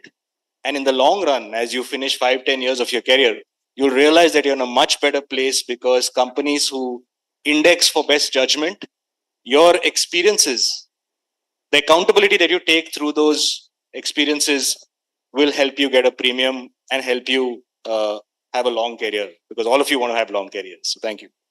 Thank you. Over to you, Mr. Give a huge applause to him, please. Mr. Luthra, how should we prepare India for AI? So, as reports are saying that though it is there, organizations still they need to prepare. So, what is your message?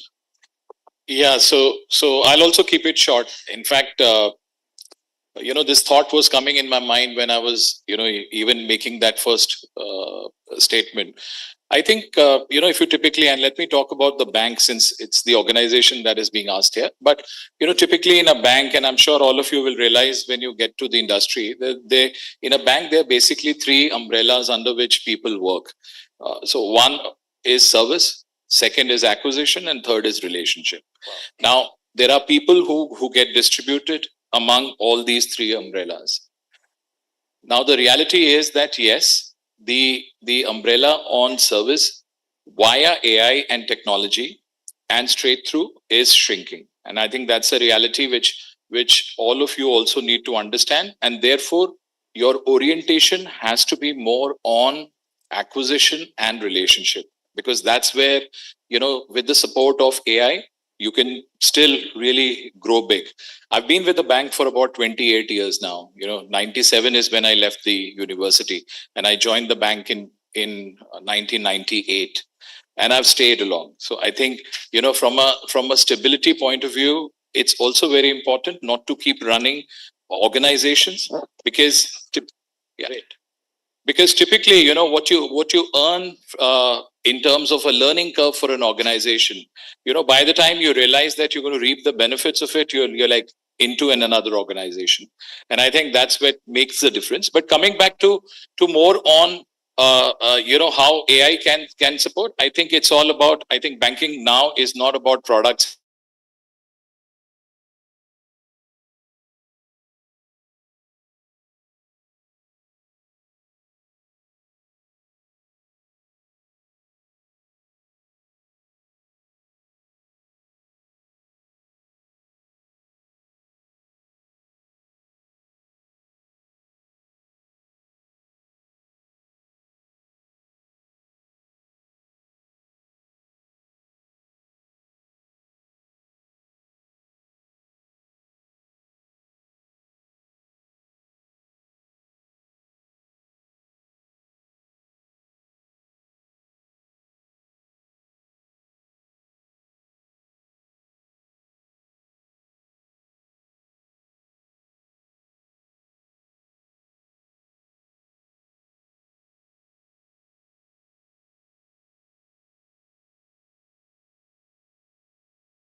but we'd like to conclude. Give a huge applause to all of them, please.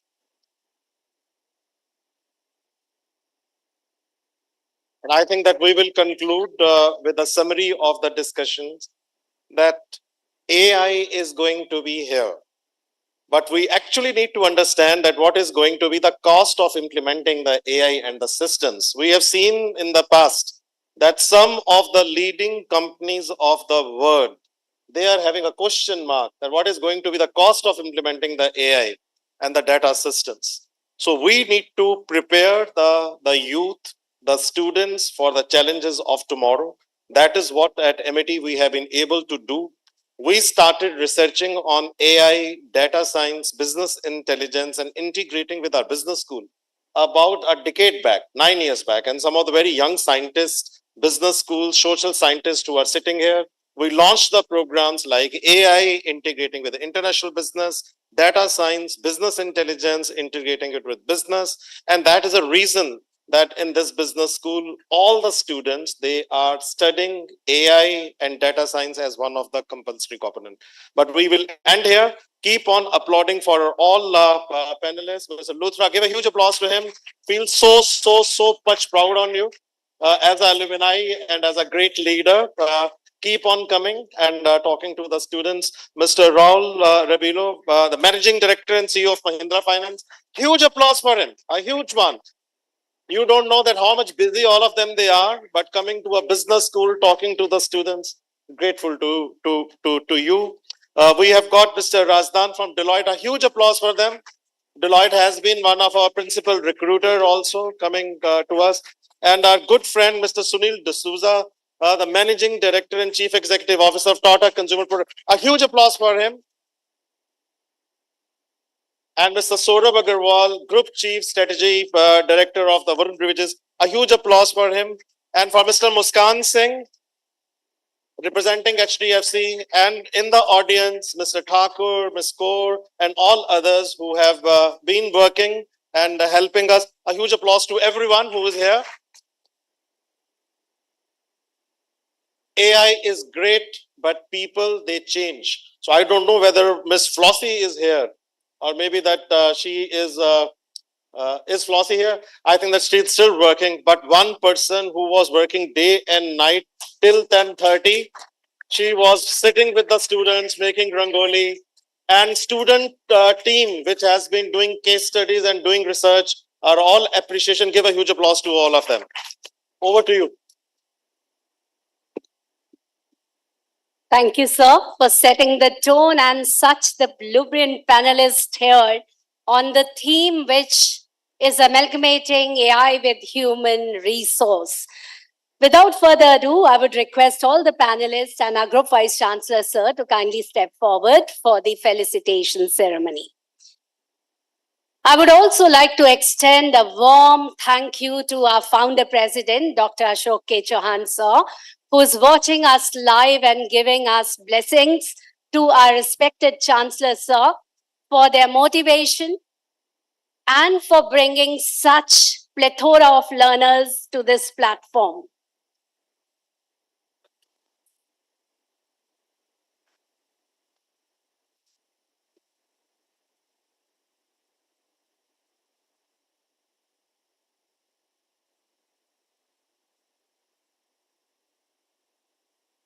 And also, there is a message from your founder, which is for all the students and for the research scholars.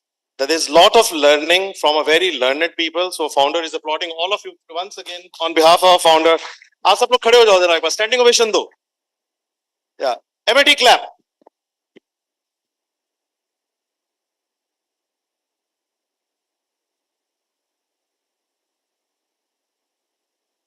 And all the research scholars and students who are attending, please write a short note.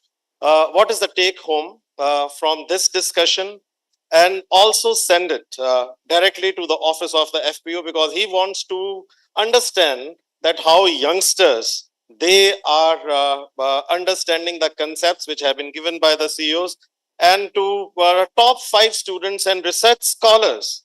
a very good prize and a scholarship would be given, which will be named as a Founder President Scholarship and a special prize in the name of all the CEOs who are here. Give a huge applause to all of them once again. Thank you. Thank you, audience. Be seated, please. So we are now proceeding for the felicitation of award. Ladies and gentlemen, it's a proud honor to felicitate Mr. Varun Jaipuria, Managing Director, RJ Corp Varun Beverages. And on his behalf, Mr. Saurabh Agarwal will be collecting his award. The award title is the Beverage Industry Excellence Award.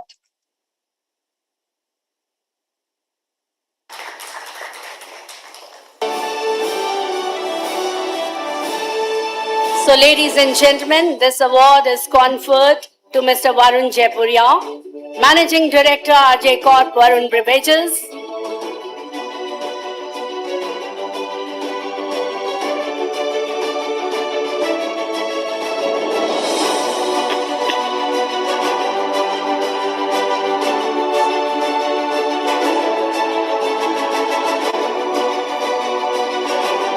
So why this beautiful audience is so quiet? You can applaud.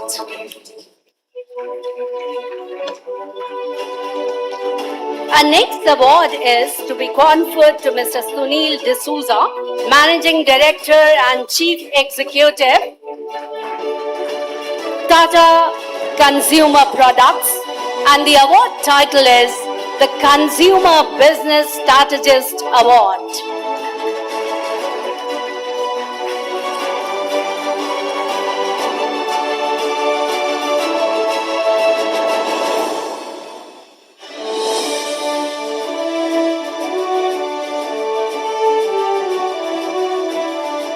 Our next award is conferred to Mr. Sridhar Jagdishan, Managing Director and Chief Executive Officer, HDFC.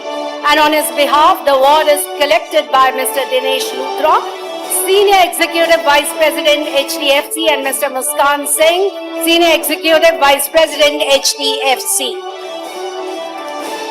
The title of the award is the Banking Leadership Excellence Award.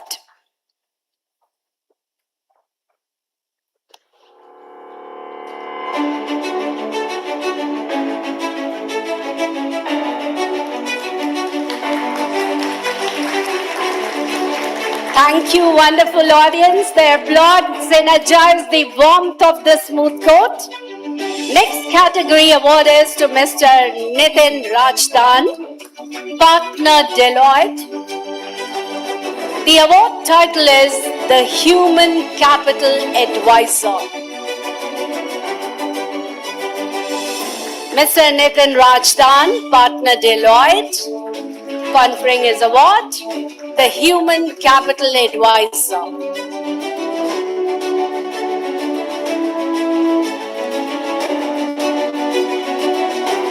So heartiest congratulations to all the awardees, the recipient of award. The next is Mr. Raul Rubello, MD and CEO Mahindra Finance. The award title is the Rural Financial Inclusion Award. It's a proud moment, ladies and gentlemen, so keep applauding.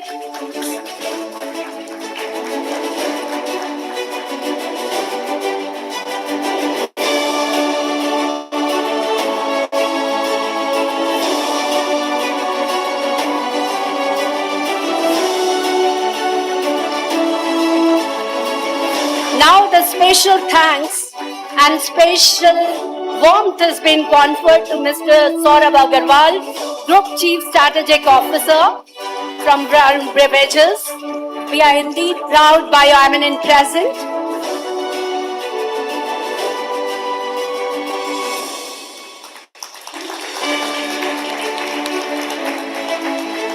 We also would like to thank Mr. Muskan Singh, Senior Vice President HDFC, and Mr. Dinesh Luthra from HDFC, who have given their valuable time today Their insights has really made a great remark in today's session.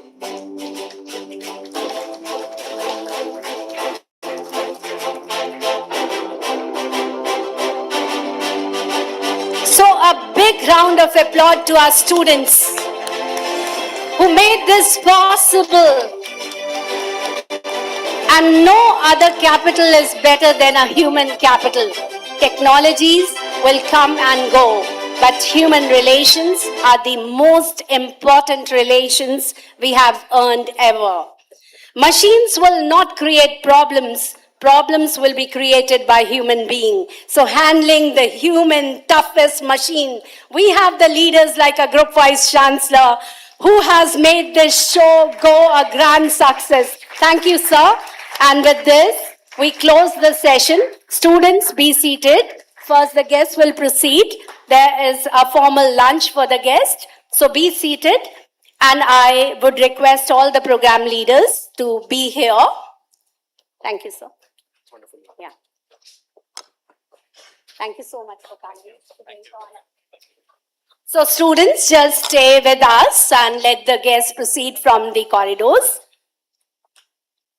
For the kind information, we are resuming back sharp by 1:40 here in the smooth court again for the next session, which is going to be a remarkable session where the plethora of learners would be talking to you live about the advancement. And this session is going to give you a deeper insight and understanding about people, purpose, and possibilities. So, dear students, all of you have to be back at the moot court sharp at 1:40. We have our next session lined up. So, just have a quick lunch, come back in the moot court, and then we are going for the next session. Thank you.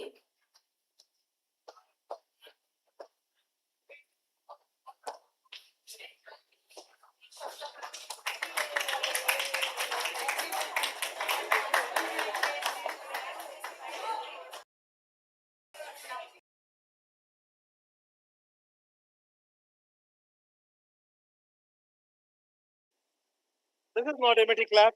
MIT clap is come. Ladies and gentlemen, keep applauding for the luminary guests who have joined us today.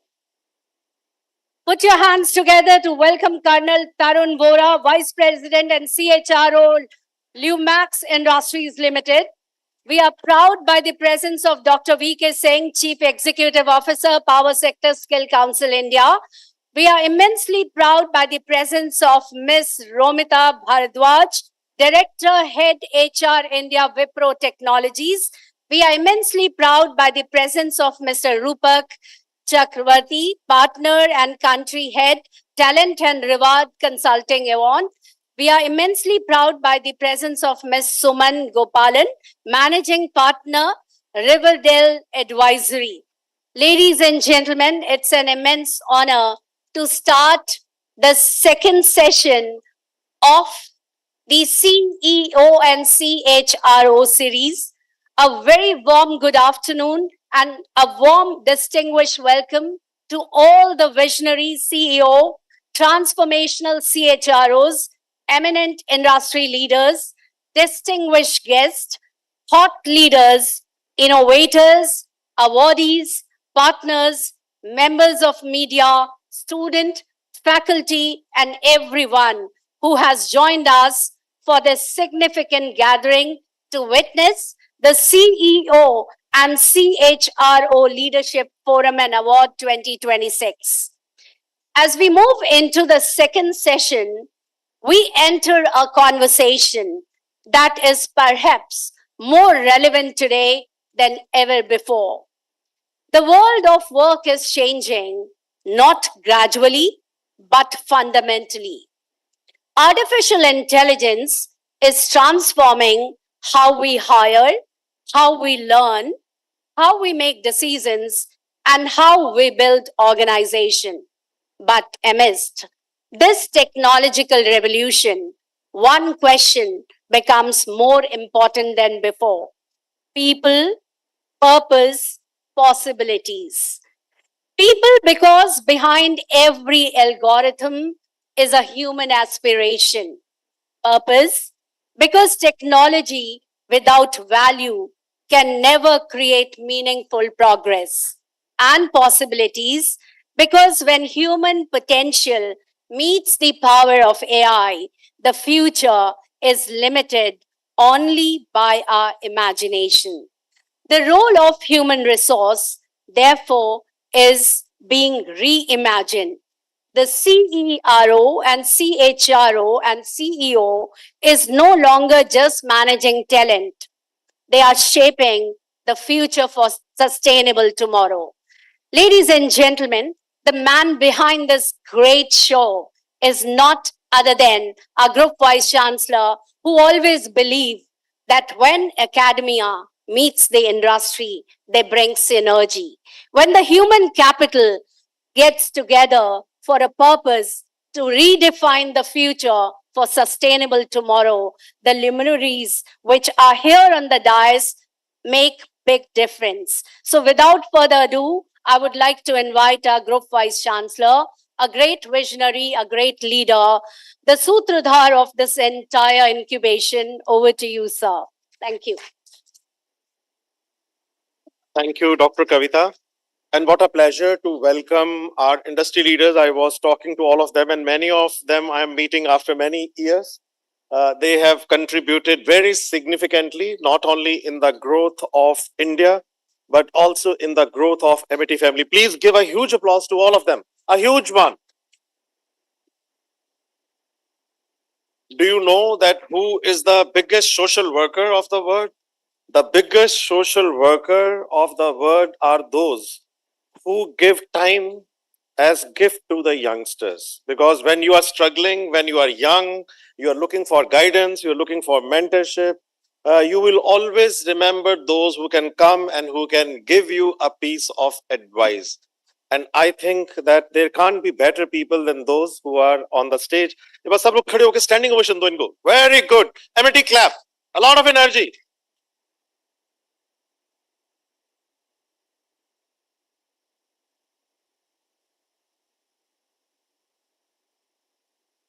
Please sit down.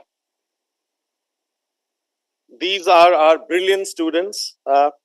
And on behalf of our founder, who's watching you live, Dr. Chauhan, and he has told me that I should pass a message from his side that he's so thrilled. He's 83 year young, and he still works 20 hours a day, and he's watching all of you.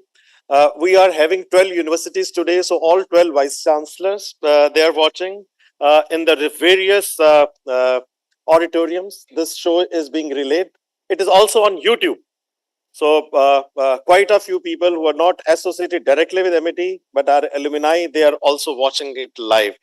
The topic we have kept is that how the HR leaders of the world, they are going to change and they are going to influence the various challenges which are in front of them. So our chancellor of this university, Dr. Atul Chauhan, and our additional president, Dr. Asim Chauhan, who is also chancellor of many universities of MIT, their efforts have been to integrate technology into our systems. So the students which are in front of you, they are the ones who have done a lot of research. They have written case studies on the various organizations and what kind of changes are required in our HR systems. There was a time when companies used to come on the campus and they used to give a pre-placement talk. Students used to go to these companies, used to make the placement presentations. Now this all is on the click of button. And those who are the data scientists, those who know that what AI-based shortlisting is, they use certain words. So if you use certain words and you submit your application, chances are that your biodata is shortlisted. So what we have done in today's session is we have called some of the leading CHROs of the country who have been instrumental in changing the system And I'll give you a brief to all the industry leaders who are on the dais. Keep on applauding for Colonel Tarun Vohra, who is the Vice President and CHRO of Lumex Industries Limited. Believe me, it takes about 3 hours these days to travel from Gurgaon, and he was telling me that I really enjoyed that drive because he wanted to say hello to each one of you. जोर से ताली बजाओ इनके लिए. Yeah, yeah. Wow, are they here? They're not here. And he said that I also enjoyed because I have got a wonderful supporting wife and a daughter. So only HR head can say these things, right? Great to see that. Also, we have a presence of Dr. VK Singh. ये तो हमारे बहुत अच्छे दोस्त हैं. इनसे बहुत जोर से ताली बजाओ.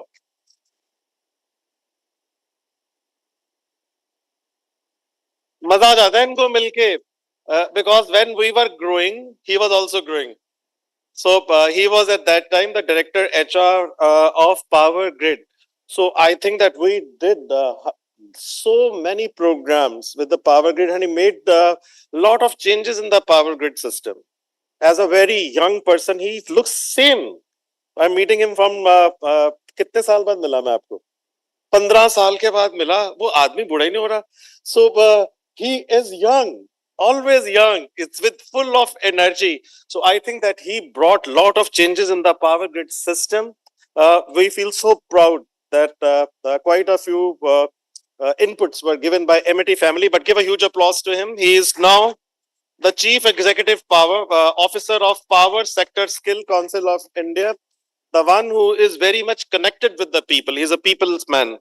We have with us Ms. Romita Bharadwaj, Director HR India of Wipro Technologies. A huge applause to her.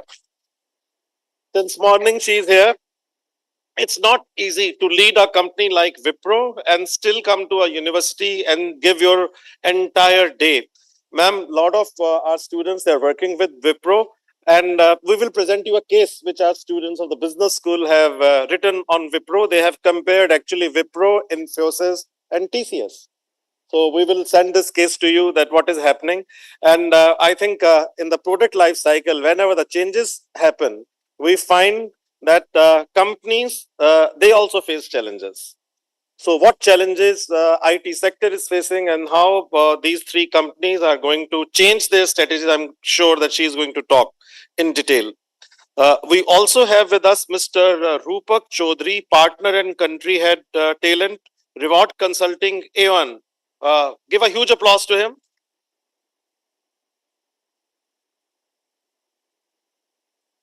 A young leader who is again using technology, will be touching on the technological aspects. And Ms. Suman Gopalan, managing partner of Rivendell Advisory. Give a huge applause to her.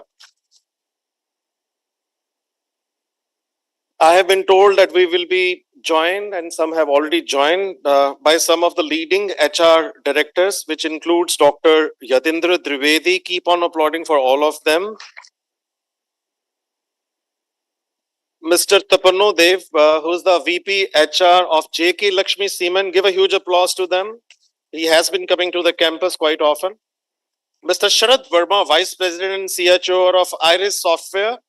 Applaud for him. Rajiv Nathani, Chief HRO Officer of Persistent System. Again, a company which has brought a lot of changes in the system. Mr. Sachin Sharma, applaud for him. Senior VP HR, AU Small Finance Bank.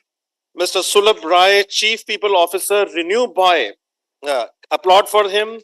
Megha Gupta ji, Head HR of C2F2. Ms. Chetna Gogia, CHRO of GoQuick. Ms. Gagan Jot, Senior Vice President of RMSI, who have been our principal recruiter. Give a huge applaud to them.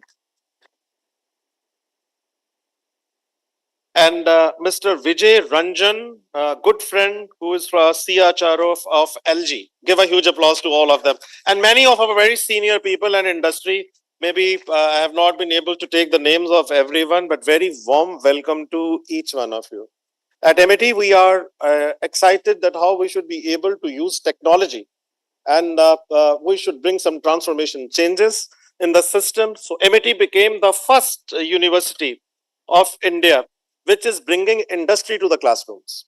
So 2026 is a time when our founder decided that instead of you going to the industry, bring industry to the classroom. So out of the 40 sessions we are doing, we are allocating 26 to the industry. 26 to 28 sessions are with the industry. So capstone projects, looking at the practical problems they are having. So each of the professors, they are having a very hard time, because all of them, they are studying that how they should be integrating companies into the curriculum. So for example, if it is a pharma sector and they are teaching marketing, that they will not only be teaching marketing, that 4 Ps and the 5 Ps and the 7 Ps concept, but then they will be saying that if you have to be relevant in the pharma industry, then how you will be using technology and how you will be bringing changes into the system. So these are the 25 sectors on which we are working: pharma, real estate, financial banking, IT software, events, e-commerce, automotive, consumer durables. So 25 sectors. And in 25 sectors, we are picking up 200 companies. So 100 domestic companies and 100 international and global companies. Because if India has to become globally relevant, we need to see that we should teach which is relevant to the students. So for every sector, every subject, we are creating that. For example, these are the companies, what are their strategies? HR, what they do, what domestic companies do, how, what do you feel? If someone says that I'm interested in creating a unicorn, then we will say that these are the unicorns which we have seen in United States of America. But these are the unicorns which we have in India. For example, if you look at Flipkart, Indian unicorn, Inspiration, name the company, Amazon, Ola, Inspiration, Uber, Oyo, Inspiration, PayPal. So FedEx, if you look at it, it has been the inspiration for delivery. So what we are trying to do is that we are trying to understand that can we have our own systems, can we become our own inspiration? So I think dialogue is essential, that in the classes, rather than teaching them normal theorems, which they are now finding that it's already available on the digital platforms, on the various platforms, they can actually go and see that what is available. So what we are trying is that bringing industry, talking to them that what are the challenges which are going to be in front of them.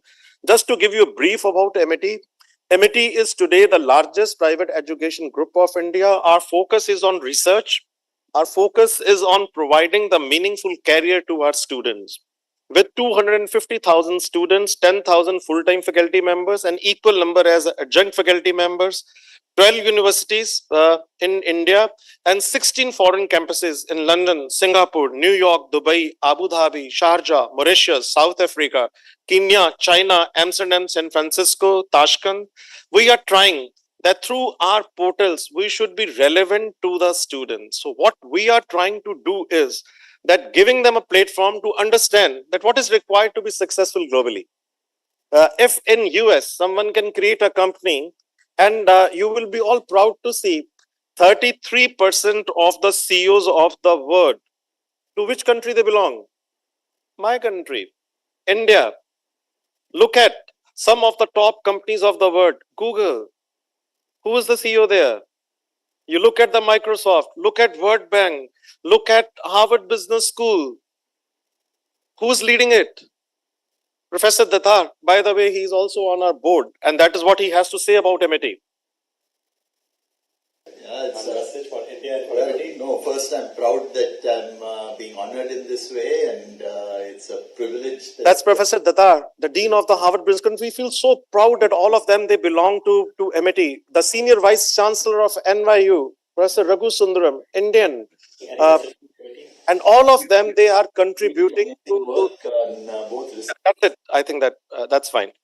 Show the next slide. That is Professor Andrew Hamilton, former president of NYU, Dean of Oxford. And you will find that all of them, they have got such a strong presence in the world. But if you look at their history, very humble history, very humble history, from central school, from a government school, from a humble background, they studied.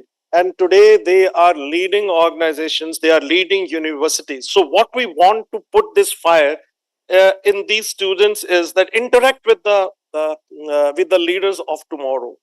And believe me, when the whole world is talking about recession, when they are saying that technology is going to replace the people, I personally feel that whenever a product life cycle comes up and they throw a challenge, youngsters find the solution.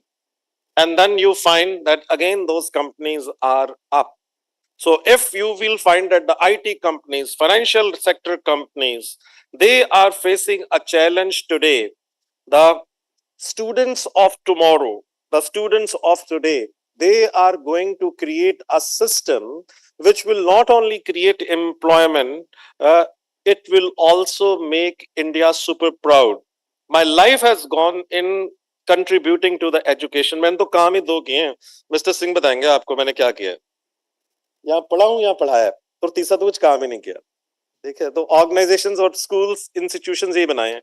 I can bet on it, all of you will be very successful. So take this fear out of your mind that people are going to take jobs, because you are going to define new organizations, you are going to define the pace of the business. Today 24-year-old students, they are deciding on the supply chain management system. मेरे को तो हैरानी होती है when I meet students. 2 साल पहले हमारे वहां पढ़ रहे थे और अब 2 साल बाद हमारे को पढ़ा रहे हैं. They are telling us that this is a system which we should be focusing on, and all of them doing exceptionally well. तो एक बार अपने लिए भी जोर से ताली बजाओ. Very good. Come on. I will not stand here between the CHROs and CEOs who are here, but from the bottom of our heart, many thanks to each one of you. On behalf of our founder, chancellors, my own behalf as a group vice chancellor, all vice chancellors, very senior researchers who are sitting here, very warm welcome. We would like to listen more from you, but please keep on coming. We are not saying that come only to recruit students, but please come to share your experience and tell them that what are the challenges in front of them. Give them a confidence, because they are the ones who are going to make India super proud. मेरे से आप लिखवा लो. India is going to be superpower. And our founder predicted it 30 years back. We are going to be superpower with a super brain with which all of you will be working. Keep on doing hard work and keep on applauding for the people who have made a difference. I will stop here with the Urdu couplet for all of them.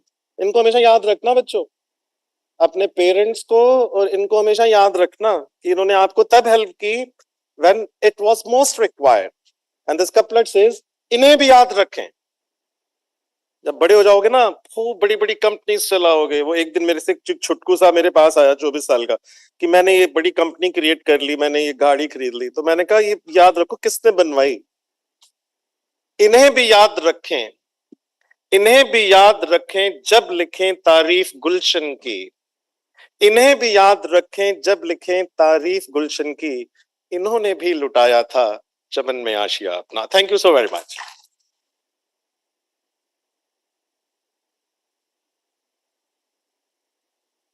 Thank you so much, sir.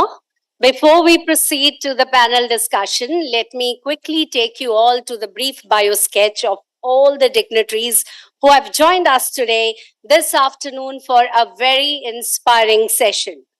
Shri Ayush Gupta, please give a big round of applause to him.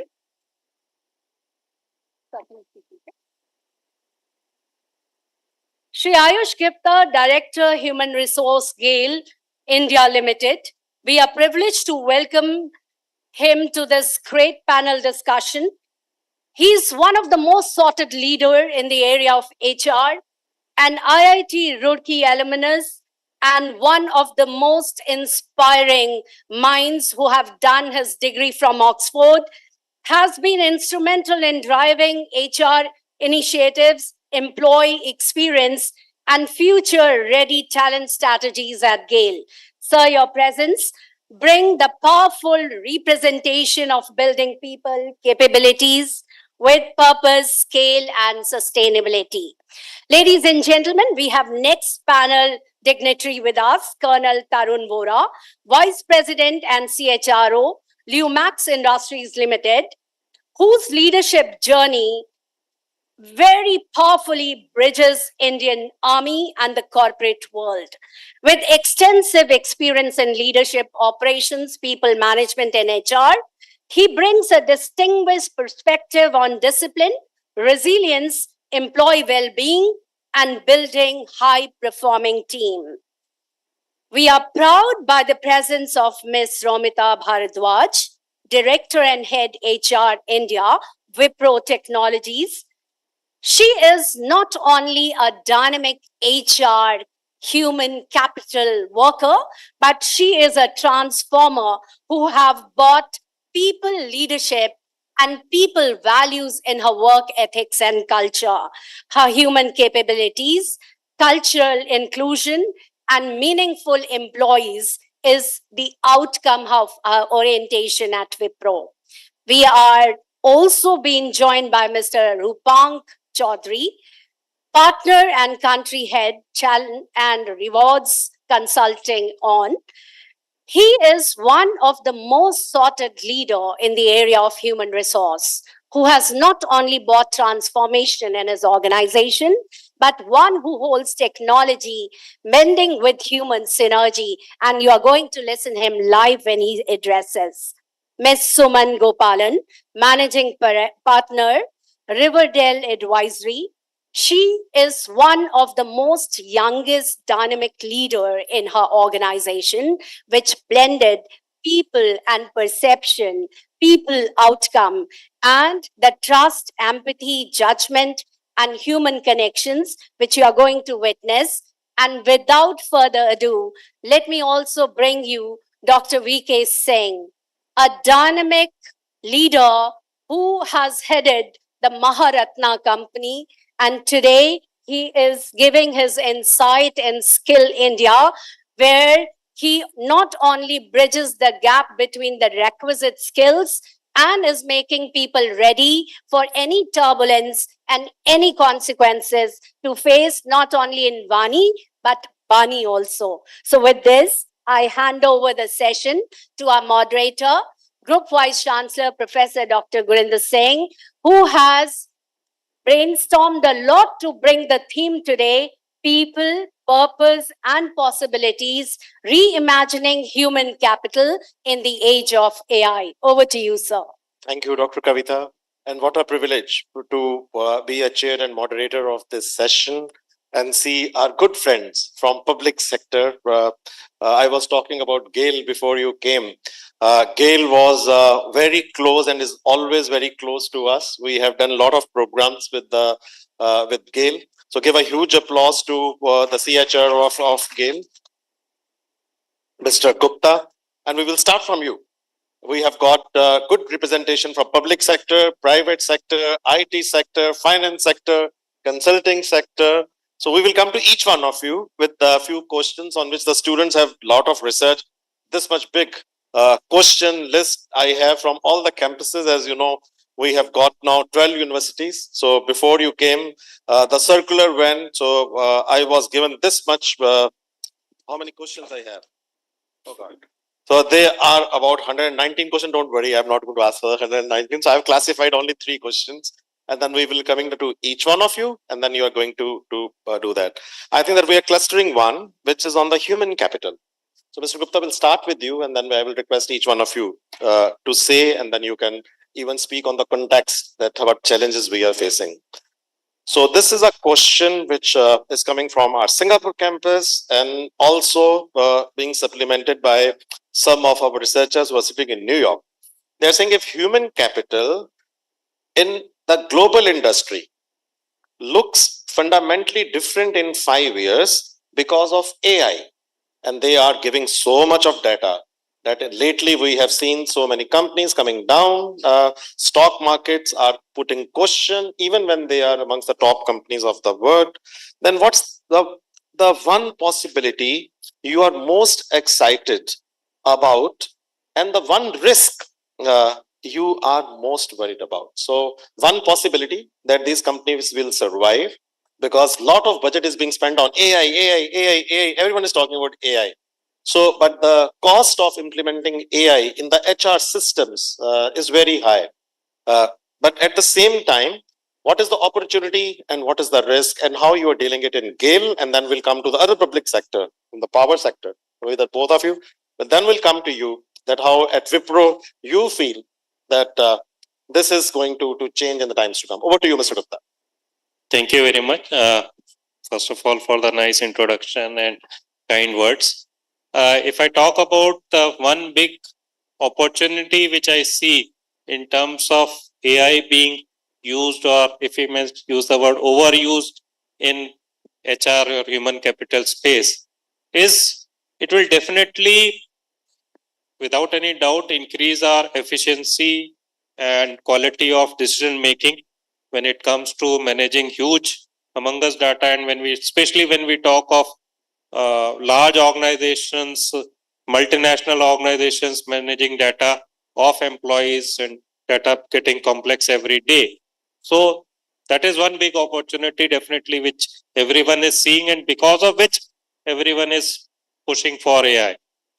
But the risk in the overall process, which always worries us when we try to implement it within GAIL also, and when we see the world around us, is being in HR, which worries us, is if we overuse AI and we become over dependent on AI, are we going to lose that human touch or the human element of which is the core of being in HR? So in case we lose that, that will be a point of no return, and we won't be able to repair that damage for the years to come. Thank you. Give a huge applause to Mr. Gupta. We'll come to Mr. V.K. Singh, who has led many public sectors. He was at Power Grid, now a CEO of the Power Skill Council. What is your view?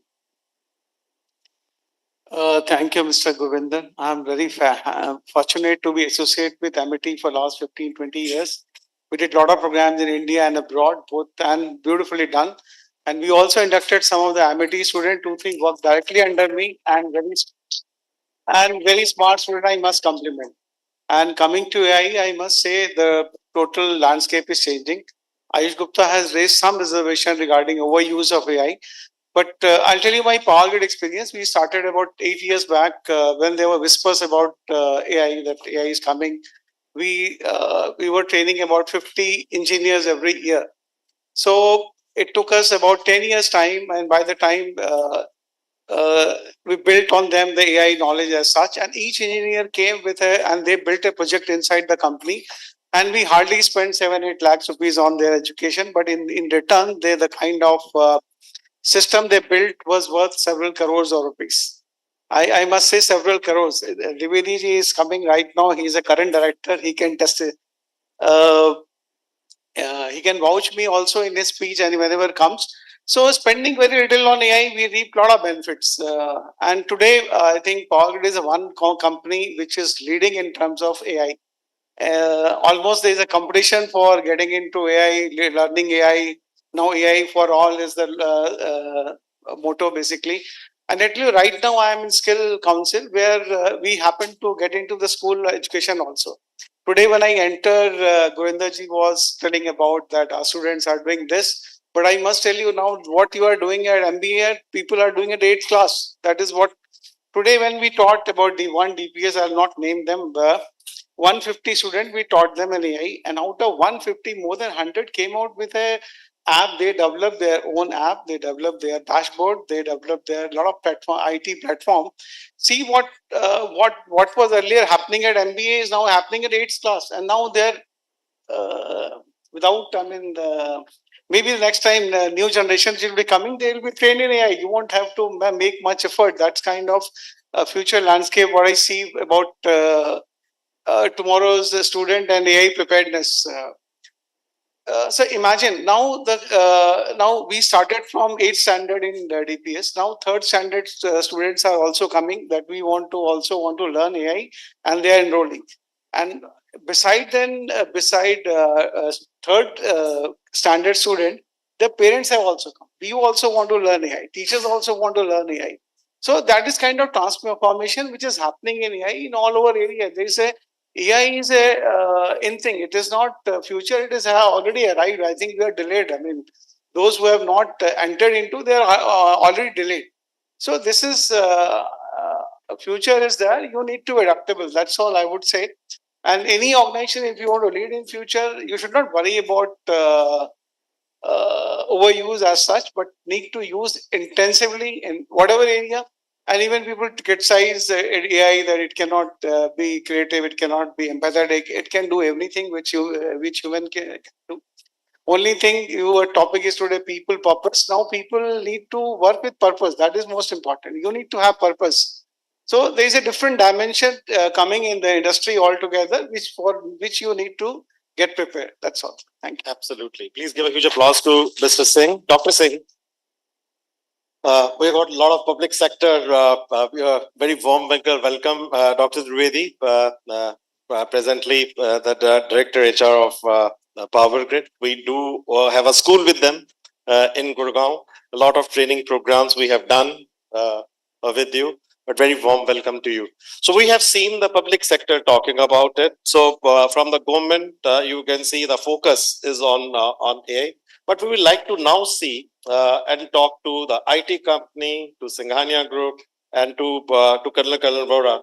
I will request you three now to talk about that when we talk about the changes in our ecosystem, even when a lot of things are taking place, revolutionary steps are taking place, why is it so that IT companies, the world over, are having an issue of implementing these changes? And I'm talking not about the only Indian companies, I'm talking about some of the top companies of the world. We have seen the challenges which TCS, which Infosys, and many IT companies they have faced in the recent past. The share value of these companies going from here, coming down, challenges taking place, the people who are working earlier in the various departments being questioned. So what is the solution? What you feel is going to future? We'll start with you from Wipro. Thanks so much, Dr. Kurinder. And a very warm afternoon. I can see it's a heavy slot to be awake after lunch. But I would definitely want to touch upon the aspect of AI, right? I just heard the public sector, and I must say, AI, the automation plus that we talk about, it is prevalent everywhere. It's in public sector, to education, to everything that we come across, right? And to an extent, we are comfortable using it also. I think we were just having a chat where we were talking about the research papers, messages being used through a AI channel.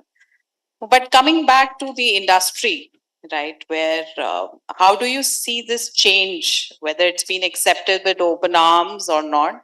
Change is always difficult for everybody. Even today, if I've been asked to change my schedule, that will be difficult for me to adjust, because that's where my comfort zone is getting questioned. And I'm supposed to be adaptable to that. So first and foremost, change is difficult. Second is adaptability is must. Third is to be persistent. You have to continue to put efforts to change and evolve and be adaptable. And for the industry that probably I come from, the first and important aspect would be upskilling. I have to keep upskilling myself day in and out, not even day, every hour we are going through a change. And considering that, I think upskilling is one focus area that would help anybody and everybody, including IT sector, keep up the pace with the competition, with the industry, with the new challenging technology as we are facing. And for that, we are already investing. While I was hearing about Skill India, or I was kind of looking at internal academies, I could hear a lot what MIT is also doing, probably looking at upskilling your current base of students, not only limiting them to the subjects, but also upskilling them on a parallel tracks when it comes to technology. So upskilling would be the key word that I'll probably stick to. Absolutely. And this was Ms. Romita Bharadwaj, Director, Head HR from Wipro Technology. Please applaud for her. We will now go to Colonel Tarun Vora, the CHRO of Lumex Industries Limited. Firstly, thank you, Dr. Gurinder. Really, once you interact with the young generation, you also start feeling young. So I'm not going to ask you how's the Josh. I know it's quite high, right? Okay. So see, I come from a very different background. 21 years in the army, 7 years in the corporate now. But I always believe people are the backbone of any organization. They're the person behind the machine who is taking the final decision. They're the purpose. They're the purpose in the corporate. They're the mission in the army, right? We have the capability tools, we have AI, we have the machines over there, but the final decision is being taken by the people. And that is all of us sitting in this room, right? So please do remember that always and every time. One thing, and this is, for all the students, I was having a discussion with one of our senior leaders in our company, and he gave, a small mantra. He said, that is I, your, eyes, and AI. I and AI. And what he meant was that it is me and me having that eye for detail. Eye for detail, what are the things which I really want to achieve? And then how I use the AI. So always keep that thing in mind. Okay. Now, 2-3 things more which, Romika also pointed out. Whenever, see, as CHROs, I'll also talk about the CHROs perspective. As CHROs, we are not sitting outside the board now. As HR professionals, we are inside the board discussing with the business how the things are improving, how the revenue is growing up, how the EBITDA is growing up, how the PBT, PAT, everything is growing up. And how I can, as an HR professional, enable the entire organization in helping and achieve that. Now, that is something which we all have to do. I come from an automotive manufacturing sector now. I've been a CHRO with almost 2 years over there. Please understand, whenever you want a change, you'll find 2 hours. And this is for all students, right? You'll find 2 hours. 1 hour is the resistance which you are going to face. The people with the mindset will say, ऐसे ही चलता है, ऐसे ही चलेगा sir, बहुत बढ़िया चल रहा है, कोई problem नहीं है, हमें कुछ नहीं करना. The second R, which is in our generation and your generation, is the resilience. Have the resilience, okay? We gotta change. We know it is going to stay. AI is going to stay. So have that attitude, have that mindset, and I'm sure we all over sitting over here will succeed. As Dr. Gurinder also pointed out, most of you, we would like to see you as global CEOs in times to come. Thank you so much. Let us go to now to Mr. Dev, who's the at CHRO of JK Lakshmi Cement. Thank you, sir. I come from a what is called as brick and mortar industry. We are not only manufacturers of cement, but we have certain value-added products like AAC block, putties, white cement, and so on and so forth. But the way I look at it is that from a manufacturing industry's perspective, is that AI is the integrative force with people at the core of it. And this integrative force has to integrate the entire resources of the company, be it the human capital, be it the material resources, be it even the possibilities and the opportunities. I think AI should not be seen as a standalone initiative, because most often what we do is we look at AI as some kind of an IT extension, arms extension. That is not true, right? The way software has entered our life, everything that we do, we unconsciously do not know that it is what is helping us. So in the same way, when I say integrative force, I also mean that it should be the enabler. It should help people to become better. And I fully endorse what Shri Ayush Gupta said, not at the cost of losing the human touch, right?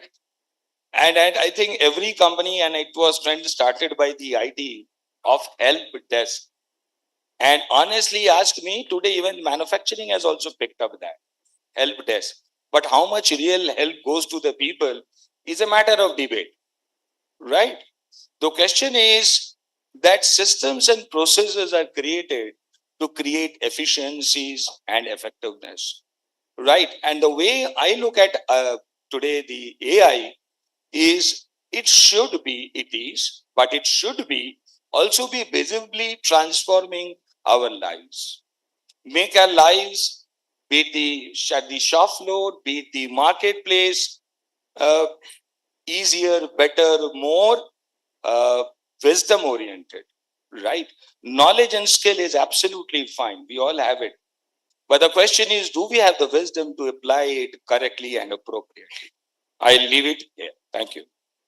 Thank you so much. We will go to now Ms. Suman Gopalan, who's the managing partner at Rivendell Advisory. One advantage of AI, which you have seen, has transformed the entire industry, and one risk which you would like to share with all the audience.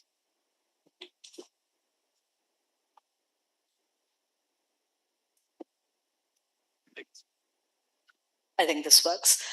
First of all, let me just explain my advisory that I am a part of, or I work, or I lead. We primarily work with startups, right? A lot of the work that we do is with growth state startups. We work with a number of VCs. We work with PE firms, basically helping organizations that are in a spectacular stage of growth. And so we have a ringside view today to see how companies are actually using AI. Everybody talks AI, everybody wants to use AI, and every VC I talk to only wants to invest in AI. Right? So AI has kind of become almost this not just a buzzword, but it is in everyone's vocabulary. And so I think it's important for us to really feel that and understand what does that actually mean. Otherwise, we will do ourselves a disservice. Because for the most part, we think of AI as a productivity tool. You know, I can crunch numbers faster. I can get these reports faster. I can code faster. I can create databases faster. Of course, you can do all of that. But I think you will do yourself a disservice if you only look at it as a productivity tool. So the companies that I believe are fundamentally looking at how work is getting done are the ones that I would say are on the forefront of using AI. I'll give you an example, right? So a lot of the headline is around so and so company reduces 20% of its workforce because of AI, right? I think it does a lot of disservice to create this big fear amongst people that AI is replacing humans. I don't think that's true. I think fundamentally you have to think about you have humans and you have AI capability. With both of these, how would you redefine work? So I'll give you an example. So this is a software. My prior company, I used to be the CHRO of the startup called Freshworks. I think you saw that on one of the unicorn boards also. What we used to do was write code, create software, right? We were one of the first SaaS companies from India to go public. We created this beautiful product that competed with Salesforce, Zendesk, all of that. We recruited thousands of engineers. But today, AI can write that code. Does that mean engineers become obsolete? Actually, not. There's only a part of it that AI does. If you look at the whole value chain of how you create software, it starts from design. Design requires knowledge, right? You have to know the architecture of what you're creating. Then there is coding. Then there is QA. All of that is there. There's only one aspect that AI does.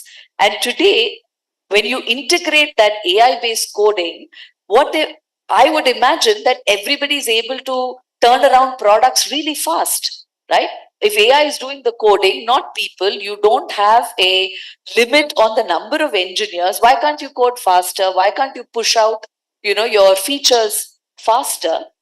Actually, therein lies a problem. The AI will code, but you still need humans to do QA.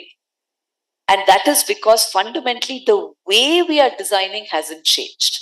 Right? So, what I think companies have to really think about is how do you redesign how work happens? And that's truly when you will get the best out of AI. For students, I think it's important to understand that what you're being evaluated on will change. When you're in an educational institution, it's very clear. You know, you ace your marks, you know this is success. Criteria for success is very clear. This is my GPA. I know how to get my GPA. I need to clear these papers. That's what I do, right? But when you go into an organization, it's not as clear cut. No one's going to tell you do ABC assignments and I will grade you on that, and that is success. AI will still help you look intelligent, right? It can give you all the data crunching that your manager asks you to do, but you're not going to be evaluated on that. Those parameters are changing. Your ability to peel the layers beyond that data, your judgment, ability to connect the dots. That is one phrase I'm hearing across all companies, because knowledge has become the common minimum standard now, right? That's no longer a competitive advantage. Go to Chat GPT or go to Claude, it will spit it out for you. So having knowledge is no longer. Then human capital becomes even more important, because you are the one who is connecting the dots, bringing in more perspective to it. Right? So I can see tons of advantage. The biggest disadvantage I see is we'll do ourselves a disservice if we only think about AI as productivity tool, or if we only think about it as ability to reduce cost or replace humans. I think we have to fundamentally reimagine how work happens, what is the role of machines or AI, and what is the role of humans, and how do we therefore redesign. And I think Rupank is a lot more qualified to talk about how do you measure performance, how do you reward, all of that fundamentally changes. Right? So that's the cusp of change you all are going to witness. And I'd say your generation is really going to be the forefront of that. Right? We saw computers coming in, Y2K, all of that, right? So we're all old fogies.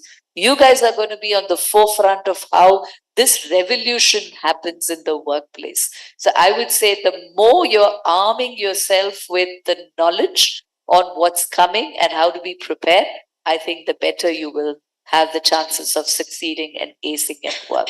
Okay, so don't do your assignments with AI. Absolutely. Yeah. Let's go, Pawan. We have with us Mr. Rupak Chaudhary, representing the consulting arm. So we would request you to let us know that what are the major advantages which you have seen of AI in the consulting sector. We have seen that has totally been transformed.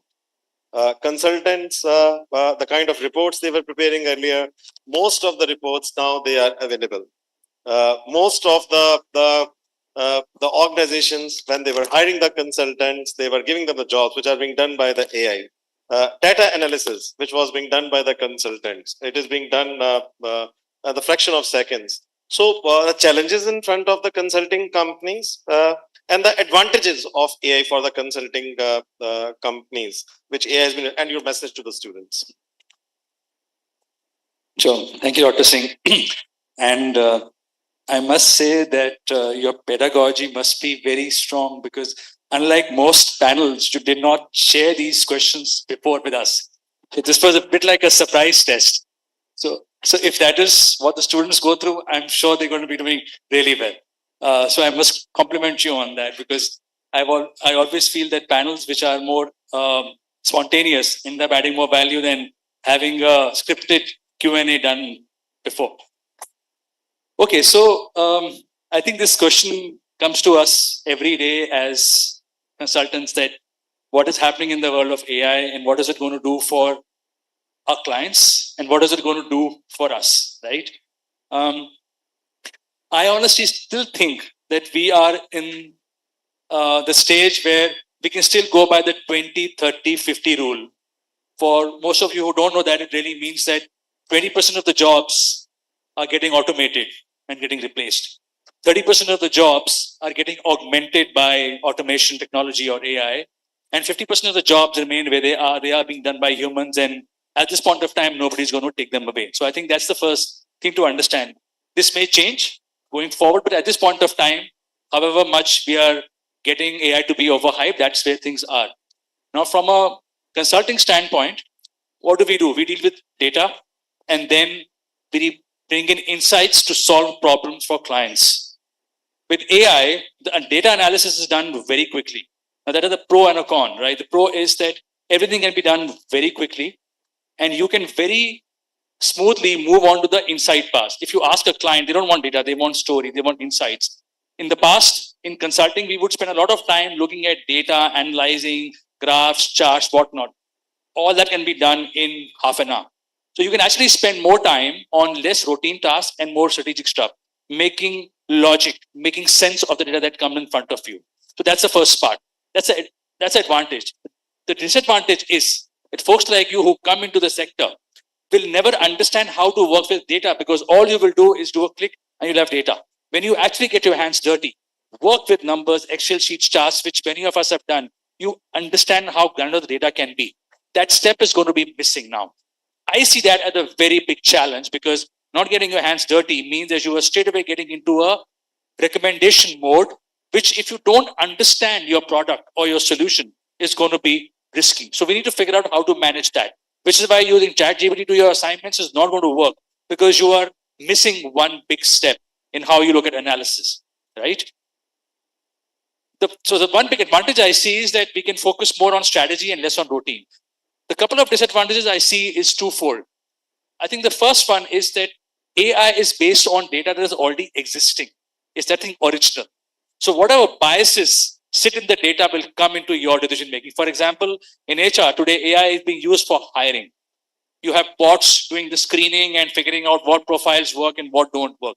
If there is an inherent bias, let's say that men do better than women, looking at historical records, AI will always push you to hire more men. That will completely defeat the purpose of what we want to do about diversity. So how do you manage your biases is one of our biggest challenges. The second big issue is, and we are often asked about this, that do we even have a job? Because if I'm solving a problem for a client and if they can actually do it on AI, I mean, today you can actually skip going to a doctor and figure out your symptom on ChatGPT and get a solution. Why do you need us for? We are solving business problems. The one thing which ChatGPT or AI will not be able to do is get the context. They can give you a simple cut, copy, paste answer for a problem. They can write a job description. They can fix a PMS. They can design an org structure, which is what we do for clients, right? But what they will not understand is what is a company going through? What is the inherent culture?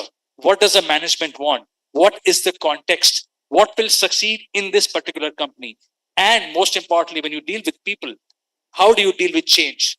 Today, most companies don't want a fancy report which says do this, do this. They want you to sit down, do change management, implement, work with the people. See, when you are firing people, when you're changing jobs, it's impacting people. You need humans to go. Imagine a machine telling you, oh, sorry, you've lost your job. Here's your paycheck, please go. I mean, how do you think this will happen, right? You need people to take that implementation, HR roadmaps to take things ahead. And that won't change even with AI coming in. So the short answer is, do we have a job? I think as long as we can stay relevant and have the context of working with people, yes, the job will exist. Absolutely. Spellbound. I think excellent points he has given. We have actually categorized this from the number of questions we have in front of us, but thank you for giving that spontaneous answer. We'll come now again to the public sector. We are coming to you, Mr. Gupta, the HR head of GAIL. I have been given a data which says that in next 3 years, not even 5 years, next 3 years, the role of the HR directors, HR managers, and the HR department is going to change. And if it is going to change, the universities, as Mr. Singh was saying, that people have started learning technology as early as in first class. And that's what we are doing here at MIT institutions in our schools. right from the very beginning. We started up with our BBA, BS programs and MBA program in AI 10 years back, when people were even thinking that how to implement AI and how to look at data sciences. We started our MBA and our BBA program in these fields. But if the technology is going to make those changes in next 3 years, what you would recommend that how we should redesign in the universities and in the schools we should be focusing on? What should we remove and what should we add, so that these students, when they go to the industry next to 3-4 years, they are more relevant to all of you? Over to you. So first of all, let me share a few more thoughts on the previous discussion, and then that will get related to the question you are asking. Is when we talk of usage of AI in our day-to-day life as human beings, public sector, private sector really doesn't make a difference. All of us are probably at the same page when it comes to implementation of AI or work processes. And especially when we talk, we are among the students and we are talking about usage of AI. There are three distinct things when you respect to AI. Whether we are the consumers of AI, or whether the users of AI, or the most important thing is whether we are the AI creators. So what we are trying to build, or how we are trying to consume or use or create AI in our lives, in our workplaces, is going to decide how do I learn, how do I adapt, and how do I help the organization or the country to grow. That is really important. And the problem which I see is that most of the time we are becoming consumers of what is being fed to us. What somebody has created, we get Chat GPT, we get Claude, we get hooked to it, we start using. But we are not using, we are just consuming to get our data analyzed without realizing, like Rupang said, if the data has a bias, it will go into the decision making. I am not applying my mind. I am simply consuming it and getting an output and feeling happy that a thing which could have been done in 10 days, I have been able to do it in 10 seconds. And we are getting overwhelmed by that consumption without realizing that my own brain power is going dead. A simple example which many of us for years we have been talking of, that there were days when we could remember 50 mobile numbers, now not more than one. Maybe of yourself or your wife or son or daughter, not more than that. So if, and there's a theory also, historical theory, that the part of the human body which you are not using, it's going to become extinct. So if you stop using your brain, applying your brain to solve your day-to-day problems or data analysis, probably that brain power or the human intelligence will go away. The artificial intelligence may grow, but the human intelligence will shrink to the minimum possible, where you will become a slave to AI rather than being the controller of AI. So the message, and coming back to your very question, that what the universities or educational institutions or even the organizations should be doing when we are engaging young professionals or students, is how do we make them comfortable with AI, not as a consumer, but as a somebody who can build things, build solutions, who can look into the society problems of the society, problems of the organization, problems of the nations, and use AI to bring solutions to those problems, rather than just consuming AI for maybe like solving assignment, writing a research paper. Now you can write a whole book using AI. You don't need a professor or a faculty to teach. The AI can give you an entire course curriculum, question paper, answer, everything AI can give. But unless the pleasure of reading a book comes by reading, it can't come by somebody telling you the summary of the book. If you have to get some good grades, maybe I would have interviewed more than 10,000 students for job interviews in last 7 years. The biggest problem is we are just reading the summary or going through the PowerPoint presentation and getting CGPA of 9+. But when it comes to understanding, possibly that is missing. That can only come when you go through the book. So that is where we have to make sure that while we are teaching AI, we are teaching technology, how to go to the depth, like other panelists said, that we don't lose the context, we don't lose the concept of what is being taught and what is being learned by us is really important. You may be able to score 10 out of 10, but if you don't understand the basic concept behind the subject or AI, I don't think you are going, that can't be a success parameter that 10 GPA, you won't be successful at least in your life. You may be successful or you may be a topper in the university, but the success in life won't come that way. There's no shortcut to success, sorry. Absolutely. Very thought provoking. Huge applause for Mr. Gupta.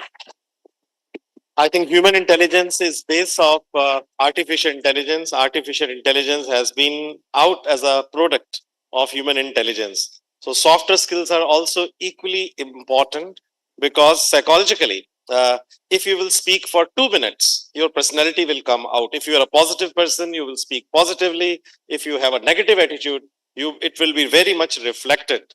The way you speak, the way you act. The other day we did an exercise and we said, what you can do with a pen. Instant question. So one person said that I can draw a very beautiful drawing. I can be an artist. The other said I can stab with pen. Yeah, so it's a mindset. But I think that both were good. They gave their mindset. But I think that human intelligence is very, very important because at the end of the day, human beings are also very important, how to make them comfortable, your system, your processes, and the way you are going to run an organization, where you are going to lead the organization, not only depends upon the technology, but the people. And what matter most is the processes which you create. With that note, I'll just add one thing, and just to supplement what I have just wrote. So when we are training all our employees on artificial intelligence, we have also started running a program on how to inculcate human intelligence. So that's a parallel program we have started so that we don't lose that human intelligence which remains at the core of everything. Absolutely. I think this is needed. At MIT, we created a center called Happiness Center. So if you get some time, we will take you there. Because one research shows that out of the 10 people, 78% having mental health issues, and especially youngsters. Because most of the time they are on their machines. So they are very good at their machine. So if you ask someone to type, look, he's typing. Yeah, so they're very good in typing. So two people sitting together, if they have to ask someone, will you like to go for a coffee? They will message, will you like to go for a coffee? And the other person, rather than saying that, yes, I will, right, she will also send a message. So the fun of having that interaction with each other has gone. And so is the interaction. So sometimes you meet a youngster, very smart, handsome, otherwise excellent. But if you tell them that you need to come on the stage and you need to speak, or you need to go to the airport to pick up your father-in-law, gone. Right? They will never go. They will not be able to speak. So I think that the AI is great, technology is great, but in the schools, colleges, and institutions, the role is not only to teach you, but what you can learn outside the class. And that is what we are trying to imbibe in our classes. We are bringing industry to the classes. And they should go out and see how the world looks like. But thank you so very much. We will now go to Mr. Dev. What is your perception? What you feel? What changes, transformational changes need to be in the syllabuses so that AI should be more relevant, and what they need to learn to make them successful in lives? Thank you, sir. I think the most important factor remains the ethical dimension of AI. And ethics, I think every company has policies, but jokingly, we used to say ethics up on the wall, right? So ethics is not something you put up a policy on the wall and you are done. The question is that, I mean, I'm talking about young minds like you, your own individual value system, your own social value systems must be so strong that it is able to resist the temptation, as you rightly said, shortcuts, right? The day you are able to resist your shortcuts, I'm sure your human intelligence will remain intact, right? So this is one aspect. Second aspect I feel is that learn to embrace technology. If you do not embrace technology, technology will embrace somebody else. The choice is yours, whether you are the one or is it somebody else. So please embrace technology. Do not shy out of technology, right? Talking about technology is different, but and partnering with technology is different, right? You have to learn to understand how this technology can be used to the advantage of either the society or the institution or the enterprise or even you. So I think these are the two elements I live with. Thank you. Thank you. Kalangora. Plus one to what Mr. Dev said. One is your ethic, right? Keep that 100%. That's one I think we should add it. Second is the confidentiality of whatever you are sharing. Everyone over here, once you go back, just open your chat GPT and then write it over there. How confidential is the data which I'm sharing on chat GPT? Understand, we are sitting in a virtual world, right? So I think these two things which you need to do it. There was one, of course, ethics, which I said, and this particular thing. Another thing which you should add more is on the case studies from the industry, right? There will be a lot of case studies where there is human involvement. Understand, just imagine there is a strike. There is a strike in one of the manufacturing plants. Okay, the AI will be able to give you the data. Okay, why the strike has taken place, some kind of a data, salary benchmarking, so many things, whatever. What is the situation of the folks who are working on the at that particular plant? But finally, what it is the human touch. Is the human touch when you are interacting with the workers over there, you are understanding their problems, giving them assurance, and making them go back to the work. That what counts. I think the case study is something which you can add. Absolutely. We come to Ms. Bharadwaj now. When I look at all of you, I get reminded of my college days. I know it is a long session, but something you should take back today. And I think that's what Professor Gurinder is trying to do in all of us. And this is the time when you'll be distracted with many things around you, including AI, including your phones. And I think while you said it is very difficult nowadays to even walk up to your friend and say happy birthday because we prefer sending a message. Right? With me? Yes? I can't hear you. I want you to be staying awake because this is important for you to listen. So this is that time of your life when you'll have the highest energy and highest order of distractions around you. So my earnest request, what I will put in from my side, and we'll come to the syllabus piece, never change yourself for someone just because the other person wants you to be like one. It could be anything with technology, it could be anything with your persona. Stay intact with your ethics, as probably we've already touched on, and utilize the time to the best.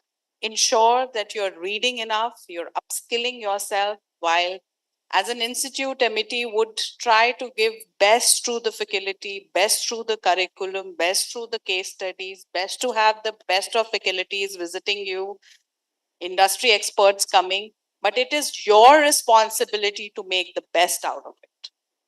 Nobody will take charge of your career except you yourself. So this is a platform. Please utilize it to the best and ensure you ask 1,000 questions, but do ask those questions rather than sitting back and thinking I should not be asking, because person sitting next to me will feel very odd that why I'm asking so many questions. So make the best. You're the future for India, right? And I think this applause is more for you yourself, because you believe that you're going to make India more stronger and make us shine for in the future. Coming to the curriculum aspect, Professor, I'll suggest that while I could hear a lot of things that you're doing where you're getting the industry to visit their classrooms, very important, because I think that's where they will start thinking from a perspective that as soon as they cross the boundary of the university and enter the real world, what's going to hit them. So there is a lot of practicality. There has to be more of practical experiences even as part of your curriculum, if they can have, I'm so sure they have industrial projects that they are supposed to do as part of curriculums, but those should be actually relevant in terms of how much have they gained out of it. So ensuring that there is assessment to that, which is very practical. Lastly, little distracted, but well-being. You said on the mental well-being, and I see in and out, and we all hear probably nowadays the young generation is getting privy to a lot of mental disorders which they don't know about because of distractions, because of social pressure. I think that's one aspect which I'm so sure you're working on, because you spoke about the clubs and the different avenues that you've created. But it's always good to be staying fit physically and mentally. Absolutely. Give a huge applause to her. And with the, please add. I'll just add one more thing, and this is for all the professors sitting over here. Maybe you can start a session on reverse mentoring, right? One is, of course, we are mentoring you, but there is so much to learn from all those folks who are sitting behind. Okay, let's hear from you guys. What is something which is coming out? My daughter teaches me so many things. She's in Delhi University. She teaches me that this is the way you have to use notebook LLM. So many things. So let's have the reverse mentoring sessions also. So let's do reverse mentoring now. Yeah, so we will start now. So we will now, though I have got a large number of questions which you and other universities have sent. I have my script ready for me, but I'm not going to speak now. So we will start reverse mentoring. That's how we do at MIT. If you are giving suggestion, both of you, we will come to the students and let us see that how you are, and which will also demonstrate that how AI is important and how it is actually affecting their mind. तो एक सवाल मैं पूछ लेता हूँ अब आपसे, ठीक है, और फिर आप एक सवाल हमारे से पूछो, वो मिसेस सिंह जवाब देंगे, मिस गोपालन जवाब देंगी, then our other people will speak. एक बच्चा कोई भी खड़ा हो जाए, smart girl, you stand up, you was sitting, खड़ी हो जा बच्ची, give a huge applause to her. Crack a joke. एक चुटला सुना दो. अब देखो हमारी छोटी सी बच्ची 22-23 साल की एज, 18 साल की एज, आई डोंट नो, लेकिन when I am asking her to crack a joke, बहुत होशियार है, 97% नंबर है इस लड़की के, जब इंटरव्यू लिया था तो very intelligent girl, but when someone is asking a question that crack a joke, तो सोच अभी 2 मिनट दे दो आप, टिंग टिंग टिंग टिंग टिंग, ठीक है, and then ting ting ting, and then she will speak, and then she will crack a joke. First of all, a huge applause to her. So you will now ask a question, right? That please ask a question to Mr. Singh and to others, and that's reverse mentoring. So we'll start with you. Once again, huge applause to her. Exceptionally good girl. Don't be nervous. Ask question. Very good. Any question which comes in your mind. AI, data science, technology. Yeah. Very good. पूछ लो, कोई बात नहीं. इसके अलावा भी कुछ भी. Yeah. How can we include AI in business? Like, how can we integrate AI in the business?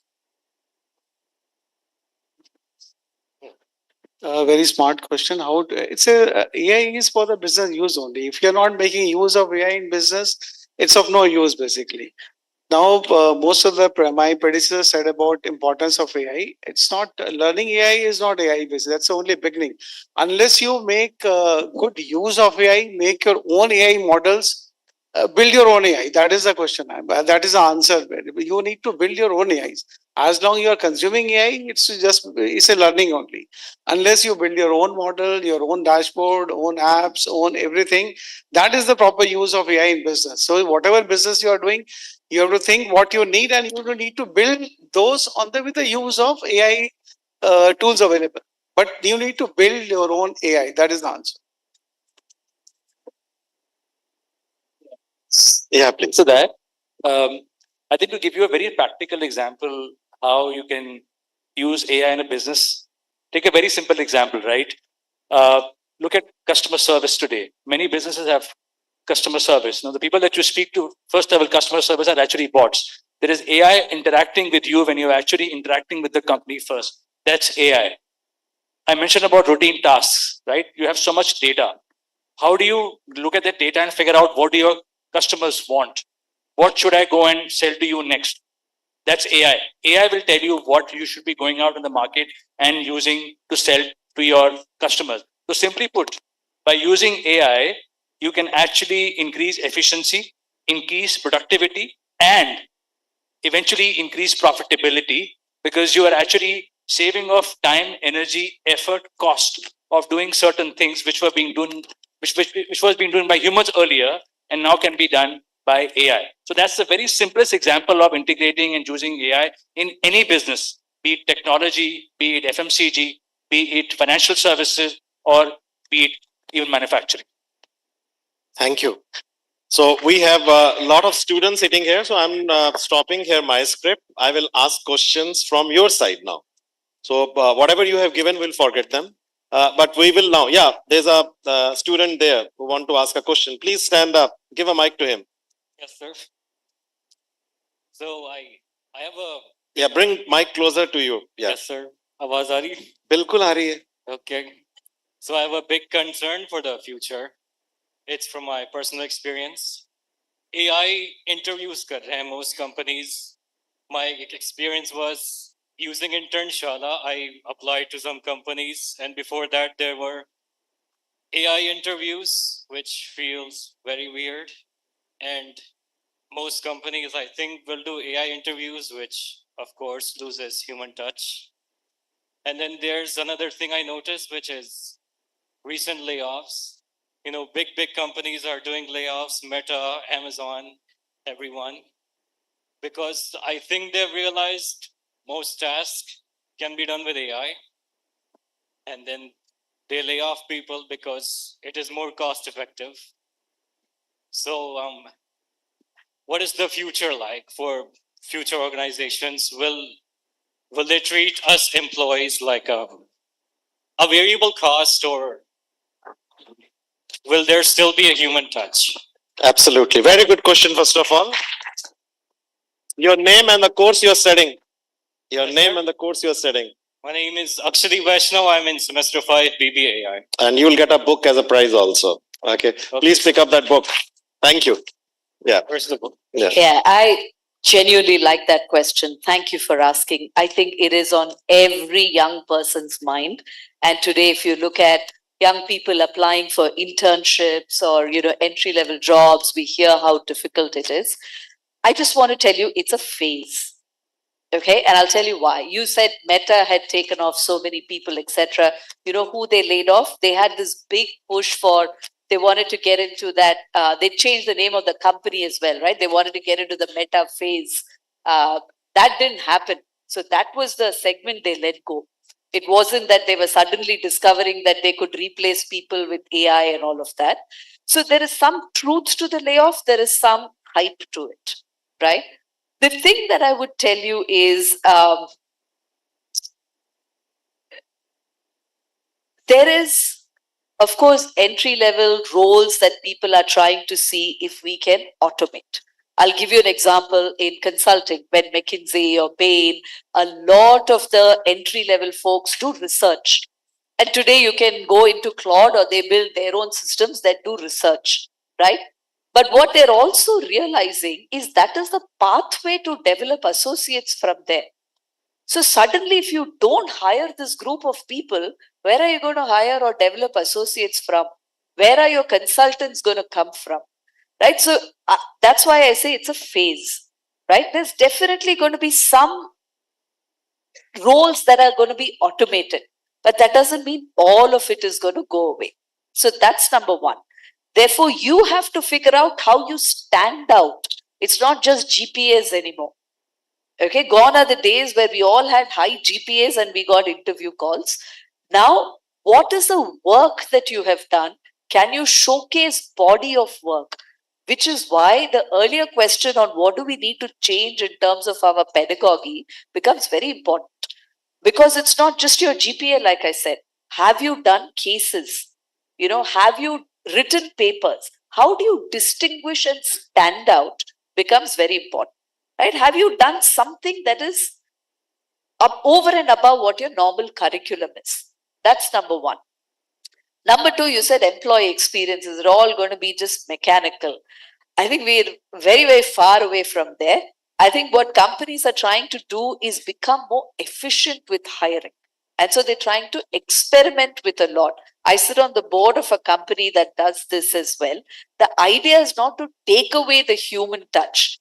The idea is to make the whole hiring process a little bit more consistent. Because when you're hiring 2,000 people, they all have very inconsistent experience. Some manager shows up, excuse me, some doesn't show up. Only the first level is automated. Excuse me. But when you go through it, thank you, Rupa, then all the other levels, what the companies are trying to do is figure out how do I better candidate experience? Because companies also need to stand out. When I used to work for Freshworks, remember, everyone wants to go work for Google. Everyone wants to go work for Amazon. Why would somebody want to come work for Freshworks? So companies also want to make sure that they are differentiating in experience. I'm so sorry. So that is something that they will owe employees and candidates. Employees and candidates are going to choose companies where they have a better experience, right? So don't think that companies are going to make robots out of all people, because you guys have the ability to choose now. So many startups, so many companies that you have a choice to. When we all joined the workforce, we stayed for life. What companies are trying to do is use AI to personalize. How can I make sure that your experience speaks to what level you are at and what matters to you? Entry level students have a very different, thank you, want in terms of their career. When you're hiring senior folks, they have a very different want in life. You can't treat the two the same way. AI allows you to personalize that experience. That's what companies will try and do. It might seem a little, impersonal, but that's only the first phase. I would say you must choose companies where you believe you have a strong future. Do not choose on the basis of money. Anyone can give you more money, but choose companies that make a difference or are really trying hard to create that employee experience. And AI can really help you customize that experience. And that is what will make a great company or a not so great company. Okay, so that's my long-winded answer. Thank you. And just to add what ma'am said, one thing is whatever the technology is, and like somebody said, you need to adapt. So one thing is for sure that you need to be adaptable to giving AI interviews, whether it's the first phase or the second phase, unless you are comfortable with that technology. Because when you go back to the workplace, you will be expected to work that. So you need to be prepared, be comfortable when an AI interview is with it. You need to be natural. You don't need to be artificial in terms of giving the interview, but then being comfortable with technology, use of technology is really important, whether it's an AI interview or machine interface when you go to a workplace or a plant to work. So that's going to remain. So try to be more comfortable with that. And on that part, on employee experience and technology, let me tell you this, that people have already figured out how to crack AI interviews. It's not that smart. It's not that difficult, right? So eventually people will have to go back to getting human interface, because somebody will find how to crack the AI interview and make it to the next level, which is not going to be good for companies. Number one. Number two, I think we can all get worried about technology, but go back 5 years. You guys were lucky you were not the COVID batch. What happened during COVID? Everything happened online. We did not see people. What did companies do? Work from home. Nobody was going to office. Everybody thought this is the end of offices. People gave up offices. Everybody took big houses, moved to the city. What has happened now? Everybody's gone back to work from office. Everybody's been called back. So much for technology. It's great. It's helping people do online meetings, but still in-person, face-to-face human interaction, offices, people realize employee engagement, culture, cannot be built by doing online meetings. So similarly, just by having bots interact with you will not be able to build culture or get the right people in. So you can be rest assured that technology will supplement. It will not replace the experience that you are looking forward to. Absolutely. One last question. Oh, there are quite a few. So maybe that all of you can ask, and then we will combine those questions, and then one question. So we'll start from here. Please ask your question. Yeah. Please give her a mic. Dr. Kavita or Amrish, maybe you can write questions. Yeah. Very warm afternoon. I hope you're all doing well. Myself, Meghna Kongara, and I'm pursuing MBA International. So my question is, we live in a world full of distractions, right? So AI, social media, and also anxiety about the future and baggage from the past. So my question is, how do you stay truly present in this chaos? And secondly, with the AI becoming everywhere, what should the next generation, we all, like us to keep in mind about ethics in AI? Very good question. Very good question. We'll combine with other questions if you don't mind. We have a there's a question from here, gentlemen. Yeah. Please give him a mic. We have noted down, Meghna, your question. Yeah. A very good afternoon, sir, ma'am.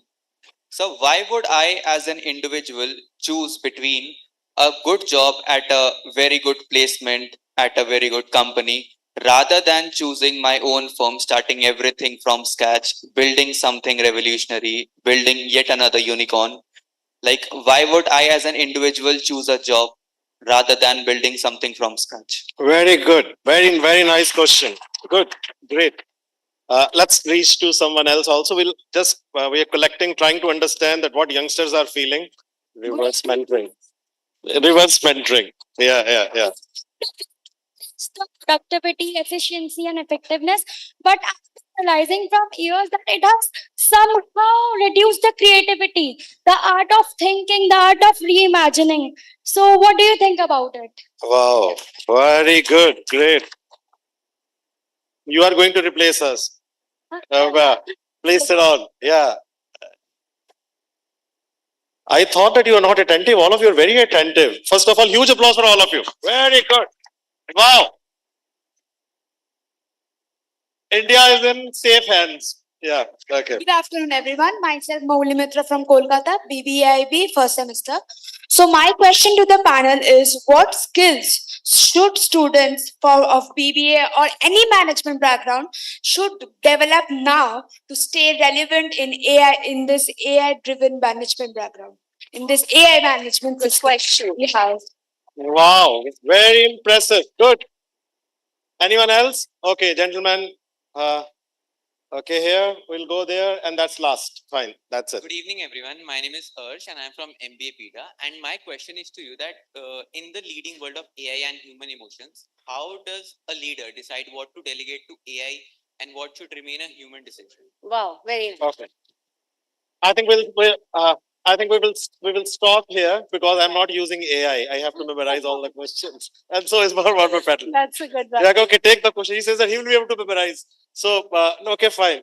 The Another last question from Yeah, the back. yeah, Yes, yeah. She's there. Okay, fine. Both of you then. Come on, quickly. Hello, hi, good afternoon. My name is Ahmad, and my question is that, as we all know, an AI agent got out of the sandbox a couple of weeks back, and it hacked into Claude.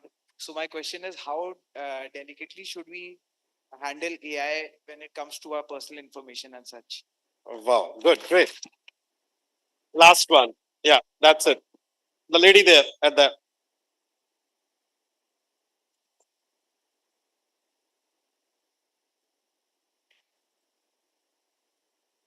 Hello, sir.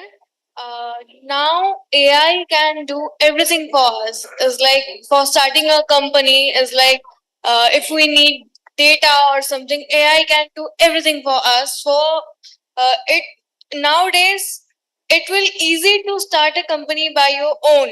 It's like you don't need many employees and all. So if I want to become a solopreneur today, what I need to do for previous 90 days for starting it.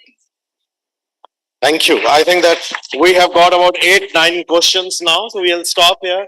And I will request all the panelists very briefly if they can touch, and that's the conclusion of the session. And I will also invite one student to whom we will give prize, because my panelists are saying reverse mentoring. So we'll start up. They will summarize rather than moderator or chair summarizing. Let one student summarize, but only one, right? Maybe 2-3 can stand here, and then you can quickly tell. But we'll start with you. I think one of the questions was that what are the skills as students of management, BBA or whatever courses you are doing? What should one be focusing on? What are the kind of skills you should be looking and developing? Is one, like I said earlier, also don't lose that habit of reading. That's one thing that will take you a long way. What I see most of the times, and again going back to my experience of interviewing the students, is if you ask about particular subject, what subjects you have studied, and they will say this subject in first year, second year, third year. And if you ask some question on one particular subject, they will say, नहीं sir ये तो first year में पढ़ा था अब याद नहीं है, second year में पढ़ा था याद नहीं है. I'll ask what was the name of the author of the book or the faculty member who had taught that subject. They will 80% of them will not be able to answer. 80%, more than 80%. I'm just not joking. I'm telling you from my experience. And but if I ask this question, the same very question to the gentleman sitting here, even after 30 years of their service, they will be able to tell at least 10 faculty members' name, 10 authors of the books, and maybe the name of the chapters and content of those chapters. So that is one skill I think that cannot come from anything else but being serious of what is being taught in the class. If a faculty member is standing in the class, for giving 1 hour lecture, he may have to prepare for 10 hours, 15 hours, 20 hours to be there standing before a class strength of 100, 120 students. So please respect them and pay attention to what is being taught. As you are asking questions today, please ask questions during those sessions. Go through the course material and books. I think, like I said earlier, don't look for the shortcuts. AI can give you a lot of things. Summary can be given. Sample questions can be given. Possibly the grades also you'll be able to score, but the knowledge and experience you'll gain because your parents have invested. You are investing your time in this course. Be present. Like somebody asked, how do we remain present? Your presence is being attentive to what is being taught and be interactive. Go and ask the question. Just don't message to the person sitting next to you.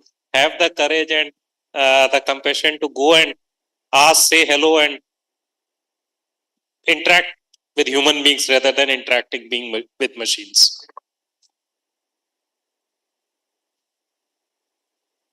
Yeah. I think somebody talked about should I do a job or should I make a startup, right? I think I can recall a proverb of Shiv Khera. He once said, most people have dreams and not goals. Right. Now, if you know your goals, I think this question you should ask yourself. This question is valid, but you must ask yourself. Because if you have a vague idea, then it is into the category or the realm of dream, right? You have to have an idea what I want to be, what I want to start with, and do your own homework. I think from the afternoon of the start of the session, Professor Dr. Gurinder Singh is already talking about research and everything. You should start doing it right now so that you understand by the time you are ready, it is something which is viable, workable, and profitable, right? So get it right now, and I'm sure as you work through, you will find your own ways. But I still leave you with one idea, and that is the concept. I'm sure you must have read it, called design thinking, right? If you can practice a part of it, I can guarantee you that it will make humongous difference in the way you want to make a startup, or what you call lovingly unicorn. Thank you. Okay, Dr. Gurinder, do I have 2 minutes? Right? Okay. I'll share something with you, a small anecdote when I was in army. But before that, everybody have that learning mindset. Imagine about 7 years back when I was transitioning from military to corporate, मेरे को Excel नहीं आता था. मैं रात को 2-2 बजे तक जाग के यूट्यूब पे एक्सेल में पिवट लगाना सीखता था. Okay, that was that particular state. So firstly, have that learning mindset always and every time. We need to evolve ourselves. Okay.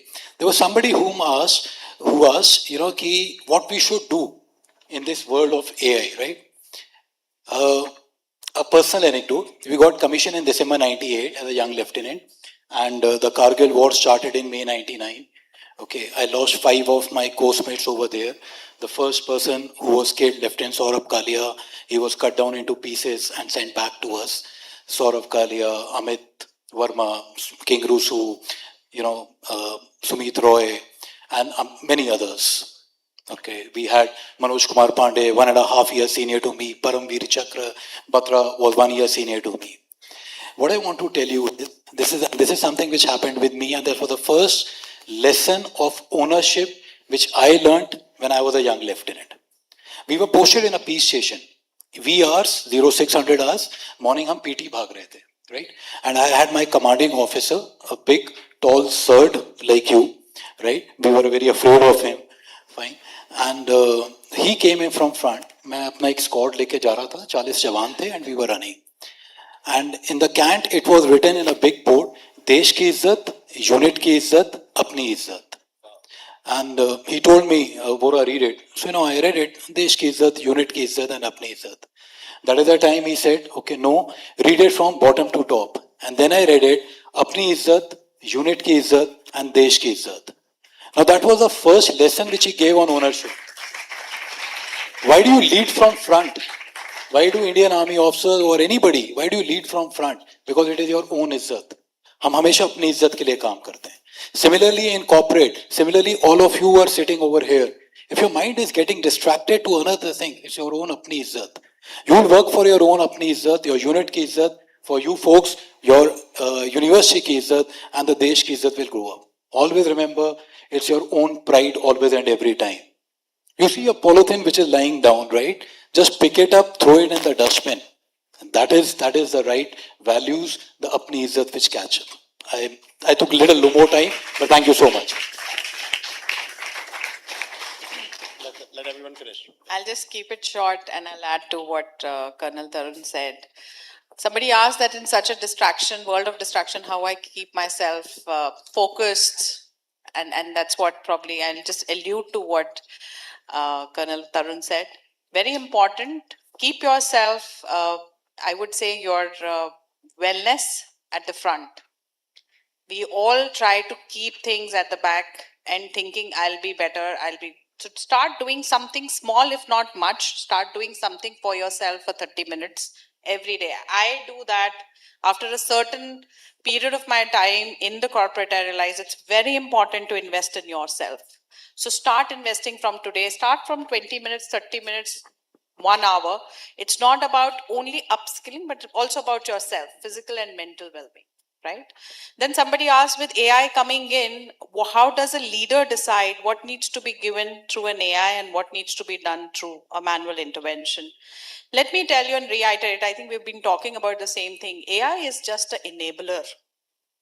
You cannot have everything end-to-end executed with the help of AI. While it can execute, but there is definitely a mindset, there's a leadership mindset, there's a leadership strategy. If at all has to be implemented, there has to be a human touch. There's a direction that you need to give. So obviously as a leader, I will have to take a decision. What can be a repetitive task which can be given to a bot? And what is something where I need to have a human touch and an impact which needs a human intervention?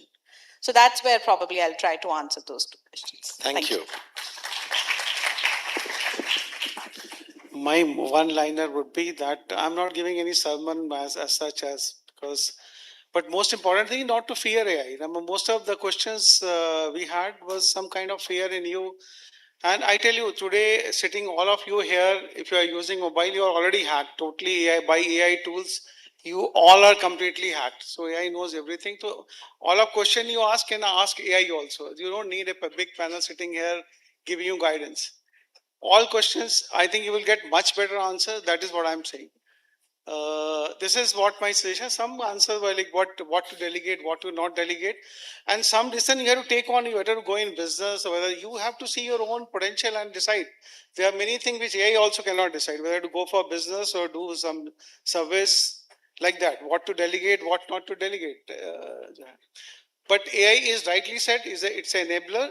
But the final lesson is that anyone who is not adopting to AI will be gone totally. The future is totally going to be AI driven.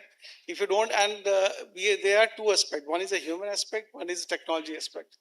See what IT took 20 years, this evolution might take only 3-4 years. What IT did in 20 years, this will do in 2-3 years only. Thank you.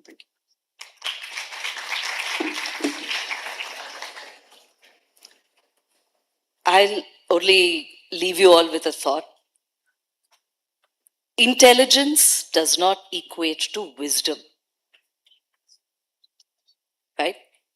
Anyone can articulate what's wisdom? In some ways, it's nuanced intelligence that comes with experience. Right? Any computer, any AI model can give you data intelligence analysis. But you have to apply the nuance to it that only comes with experience, and that's wisdom. That no AI can replace. Now, Professor, you started by saying, India has produced so many CEOs, Satya Nadella, Sundar Pichai, you name it, they're all there in the forefront. You think they can be replaced by AI? What is it that they bring to the table that AI cannot do? It's wisdom. And there is no shortcut to wisdom. Okay? And so even as you all learn, depth is very, very important. I think, Rupang, you were making that point is AI can crunch data, but you have to understand that data. Many a times AI is also wrong, so don't take it blindly. Right? So build depth in whatever field you choose to specialize in. Somebody had a question, AI is there, why can't I start my own business? I listen to founders or startup leaders pitch their business idea day in and day out. We don't invest in them because they have AI knowledge. We invest in them because they have a very good business idea. Okay, there's a unique customer problem they're trying to solve. What is that unique customer problem and what is your unique solution to that? What is the moat you're trying to build? What is the size of the business you're going after? What is it that you can deliver that others can't? And all that is leadership. Okay, so there is no shortcut to that any AI can. So always remember, AI is a tool. It's a great tool. It can enhance your intelligence, but it cannot replace your intelligence, judgment, or your wisdom. So use it wisely, but think about it as a tool, not a replacement for anything. So that's what I would leave you with.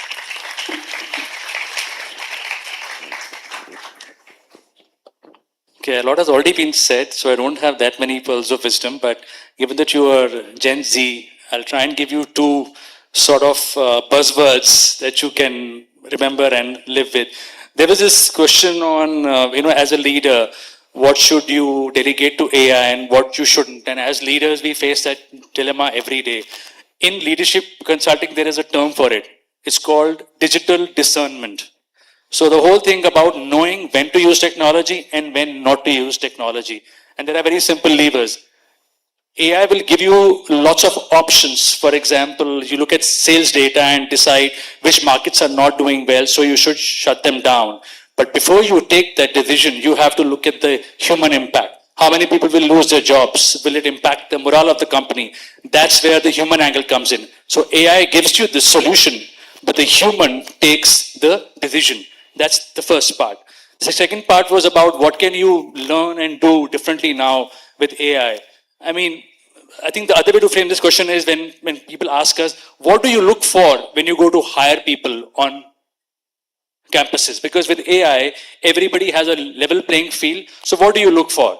Now, obviously, there are things around problem solving, learning agility, right? All of that stuff. And all of that is always been already spoken about. I'll leave you with one term, right? We've heard about EQ and IQ and how EQ has become more important than IQ. We have a new term now. It's called RQ. Can anybody guess what RQ is? I'll give you a hint. Colonel Vora had made a mention of this. Resilience. So RQ is resilience questioned, right? And that is what companies look for, because look, complexity is not going to go away.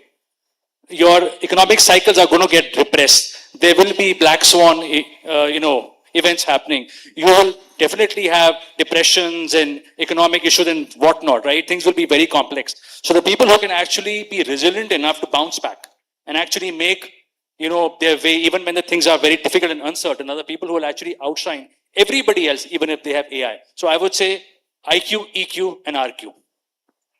Thank you. So we experimented quite a lot in this session. We got many suggestions. We got long questions. We got very good answers. And we did a reverse mentoring because immediately we challenged students. So my all compliments to the youngsters. मेरे को लगता है India बिल्कुल safe hands में है. It's in safe hands. Do you have huge applause to all students? And before I say thank you to everyone, another challenge. One student, so chair will not summarize. One student is going to summarize. So I was given to understand quickly, come quickly and summarize it. So you have two, both of you can do it. 1 minute each, both of you, you can stand. One girl, one boy. Yeah. Yeah, go, Mega. Stand there, quickly. Both of you should speak. 1 minute each, yeah. Let's see. So as it is rightly said, AI is a good slave but a bad master. The CEOs and CHROs present here enlightened us with the same thought. They enlightened us that artificial intelligence is born from human intelligence. It can make our work easy, it can automate the work, but it cannot replace humans. If somebody is having the idea that artificial intelligence is going to replace us, then he or she is living in the same 3 decades back when people thought that computer would be replacing humans. Wow. So, very good. Keep it up. 1 minute from your side. Thank you, panel, for this wonderful discussion. You reminded us to embrace transformation, to use AI as a support, not a replacement, and to keep the human touch alive. Let's grow with technology while staying truly human. Thank you. Hey. Okay. That was a beautiful session. I have nothing really prepared. I'm going to talk from the bottom of my heart. So thank you for letting me know as the great leaders of India. It's my pleasure to share the stage with you. And yeah, it's an honor to know whatever you think about AI, how you use it in your fields and in your organizations.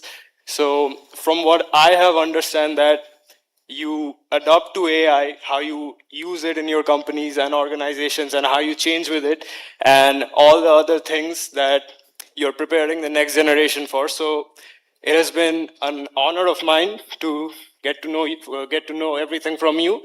And thank you for this amazing session. Thank you very much. All of you, 3 of you have made us so proud. You'll get a book as a prize from our side. But on behalf of MET family, we thank each one of you. Our founder, who is online, is sending his special best wishes, his special regards to all of you.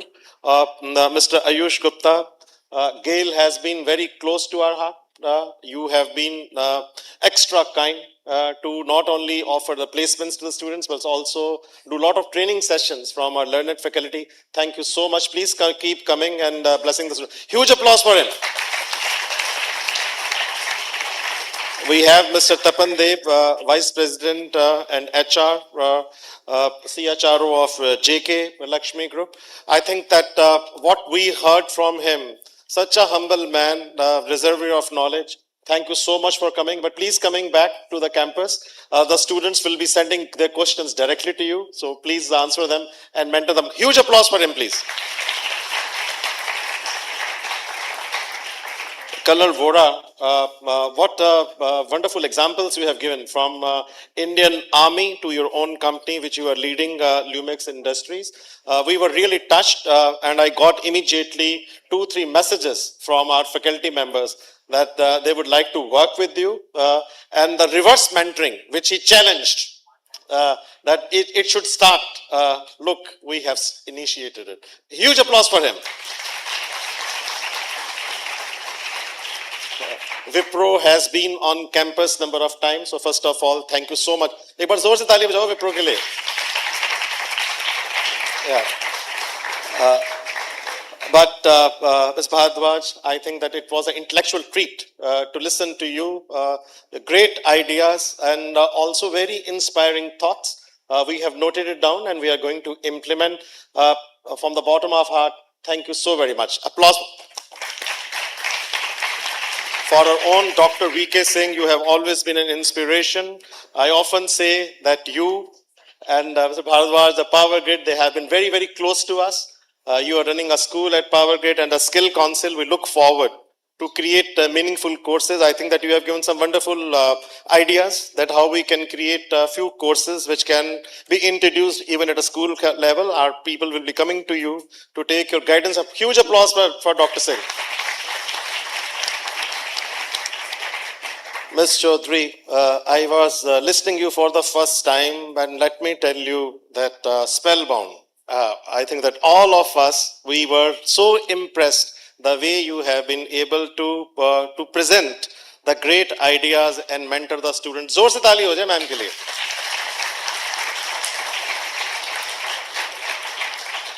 Mr. Chaudhary, being a young leader, and the way you spoke, I think you make it is very difficult after lunch coming up with the session and then someone like you coming and speaking to the students. And I was very impressed the way you cheered him up and you answered and you asked the questions. So huge applause for Mr. Chaudhary. I'll stop here because it has already been summarized with one couplet which goes that still we need to work and we need to do a lot.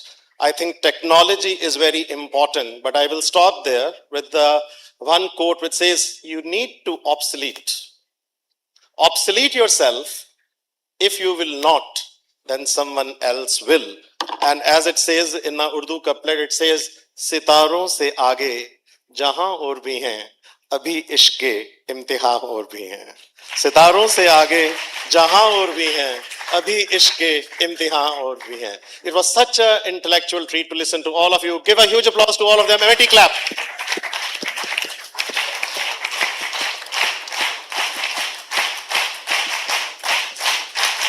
Over to Master of Ceremony.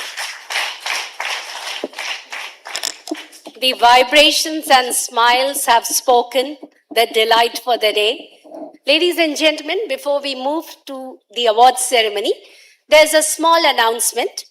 Amity Training Operating System, ATOS, is an integral platform that helps HR and L&D leaders diagnose capability gaps, design the right interventions, deliver them effectively, and measure business impact, all through one unified learning ecosystem. It's live here. Please take the advantage and learn how the system is evolving and bridging gaps. Thank you. Welcome to Amity Training Operating System. This is your central workspace for managing corporate learning. Browse programs, allocate credits, and request training from verified providers. Keep every booking, learner, certificate, and payment in one place. Track completion, review outcomes, and see where your learning investment is creating value. Amity Training Operating System brings the full training journey into one clear operating system.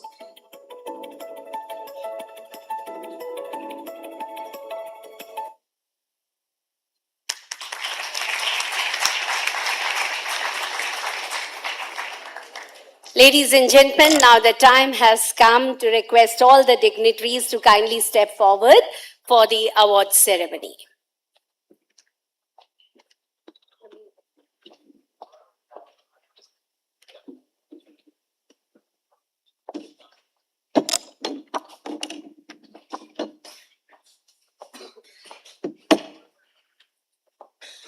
So, with the end of the second panel session, People, Purpose and Possibilities, Reimagining Human Capital in the Age of AI, we are now moving towards the award felicitation. Amity is proud to confer Amity the Visionary Award for Strategic Human Capital Leadership to Shri Ayush Gupta, Director Human Resource, GAIL India Limited. This is a special category, the Visionary Award for Strategic Human Capital Leadership. Shri Ayush Gupta, Director Human Resource, GAIL India Limited.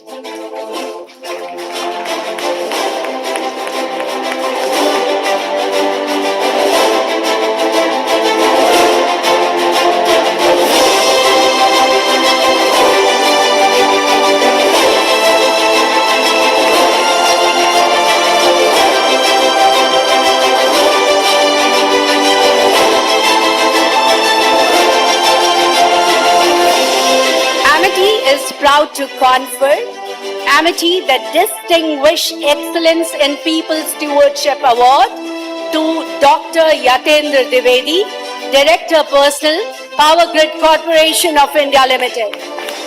It's an honor to have you, sir. Dr. Yatendra Dwivedi, Director Personal. Welcome, sir. Power Grid Corporation of India Limited.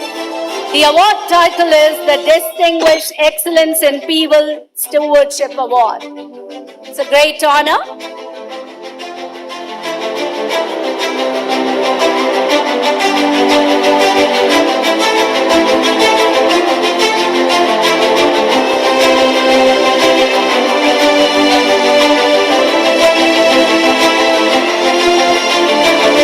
Amity is proud to confer Amity the Nation Builder Award for Human Capital and Skill Development to Dr. V.K. Singh, Chief Executive Officer, Power Sector Skill Council, India.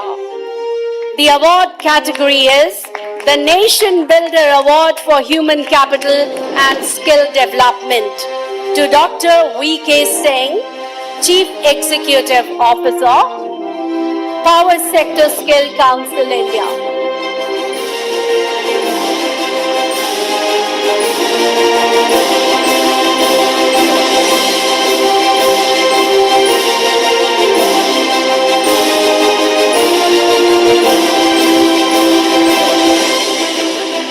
Amity is proud to confer the Digital Workforce Leadership Award to Miss Romita Bharadwaj, Director Head, PR India Wipro Technologies. Miss Romita Bharadwaj, Director Head, PR India Wipro Technologies. The award title is the Digital Workforce Leadership Award.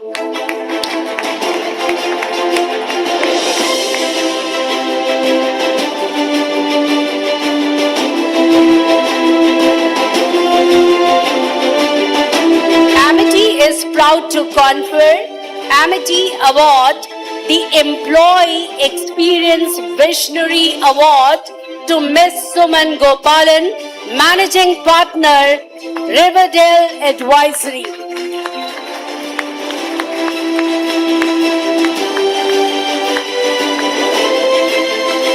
This award is conferred to Miss Suman Gopalan, Managing Partner, Rivendell Advisory, and the award title is the Employee Experience Visionary Award.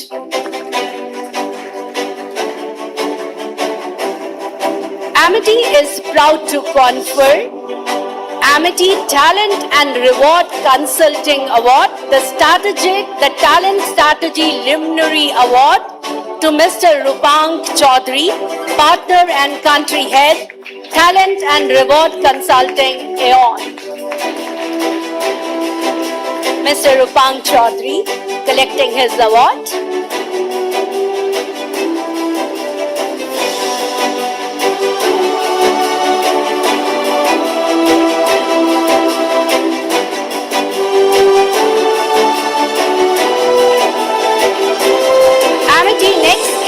the award is the Leadership Beyond Boundaries Award. Back to Colonel Tarun Vora, Vice President and CHRO, Lumex Industries Limited. It is indeed a great honor to confer Colonel Tarun Vora, Vice President and CHRO, Lumex Industries Limited, the Leadership Beyond Boundaries Award.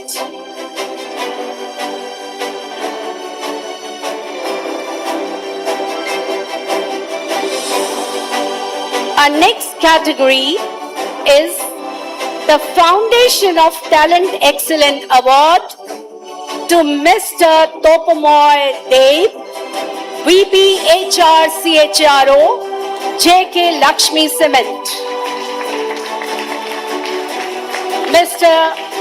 Topamoy Dave, VP HR CHRO, JK Lakshmi Cement. The award is the Foundation of Talent Excellence Award.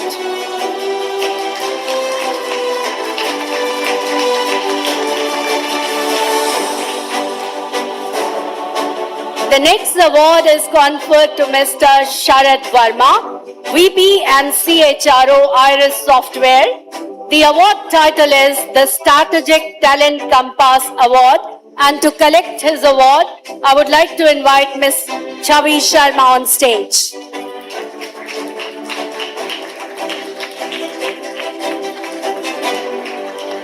Mr. Sharad Verma. Ma'am, you can proceed. Yeah.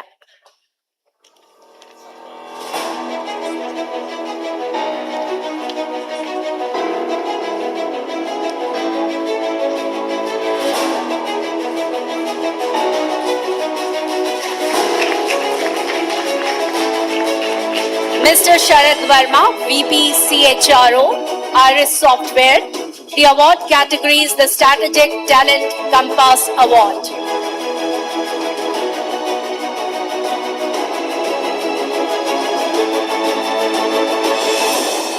The next award is to Mr. Rajiv Nethani, Chief Human Resource Officer, Persistent System. The award title is the Human Capital Frontier Award. Is backed by Mr. Rajiv Nethani, Chief Human Resource Officer, Persistent Systems.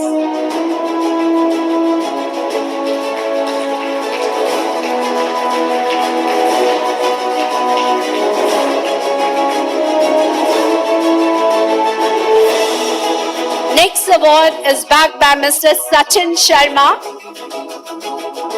Senior VP HR, IT and Commercial Bank, AU Small Finance Bank. The title of the award is the Strategic HR Leadership Award. And I would request Chavi ma'am again to join to collect this award. Mr. Sachin Sharma, Senior VP HR, IT and Commercial Banking, AU Small Finance Bank. Title of the award is the Strategic HR Leadership Award.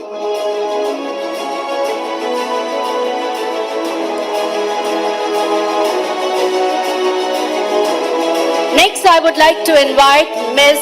Sulbha Rai, Chief People Officer, Renew By. The award category is the Chief People Leadership Award. Ms. Sulbha Rai. Next, we proceed to the category, and I would like to invite Ms. Megha Gupta, Head HR India, C2FO. I would like to now invite Ms. Chetna Gogia, Chief Human Resource Officer, Go Kiwik.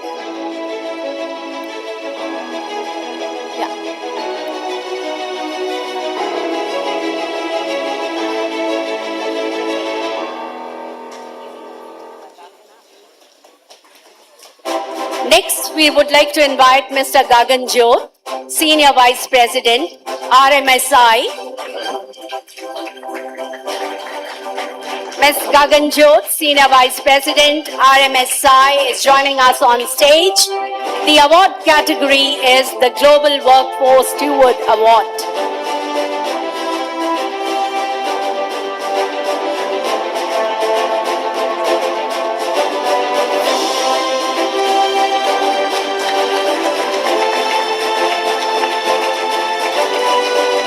take the honor to invite Mr. Vijay Ranjan, CHRO LG, to join us on stage. Mr. Vijay Ranjan. Just stop here. We are meeting Ms. Gagan Jot after 10 years or so. Yeah. But we have got very happy memories of working with your company. Our congratulations to you. Thank you. So I recollect getting a very similar award from Dr. Ashok Chauhan many years back. So it's really nice. It's a pleasure to come back to the campus today. Keep coming. Thank you.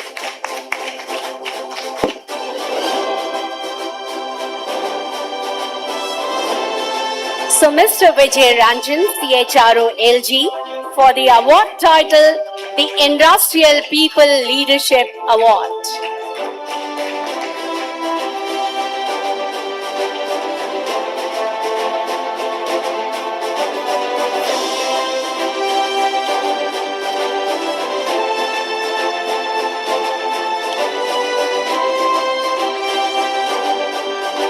Mr. Ranjan reminds us that LG has been our principal recruiter also from the campus. So give a huge applause to them.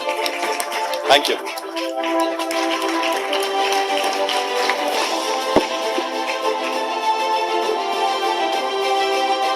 Ladies and gentlemen, with this, now we come. Kavita, 1 minute. I will request all the prize winners if they can come on the stage, and our senior professors and those who have been able to contribute in organizing. Please come, Dr. Khattar, Dr. Meghna, Ms. Flossie, Ashwin, if you can also be joining, and are all senior professors who have contributed significantly. If you can come along. Thank you.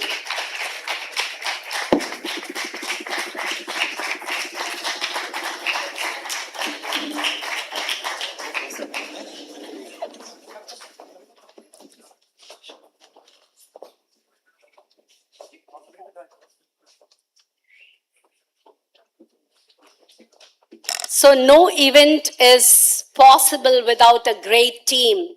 That's why we say TEAM means together everyone achieves more.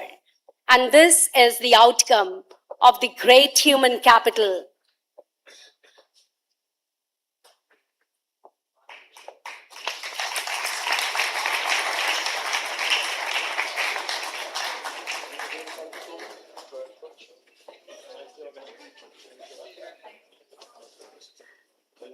We may design videos and today's session photographed by the help of AI. We may make videos by the help of AI and post it on LinkedIn, Facebook, Twitter, or Insta. But we always expect a human will like it. You know, that's the difference between the AI and human beings. Thank you, everybody. So with this, we come to the closure of today's monthly CEO and CHRO series. Flossie, come here. Flossie, Miss Flossie, come here.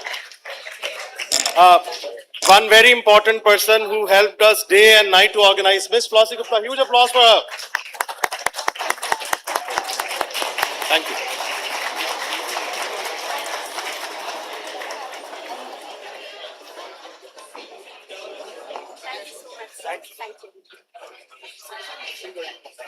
Dear students, kindly be seated. Let the guests proceed first, and then you will be taking from the corridors. Yeah. Yeah. Thank you so much.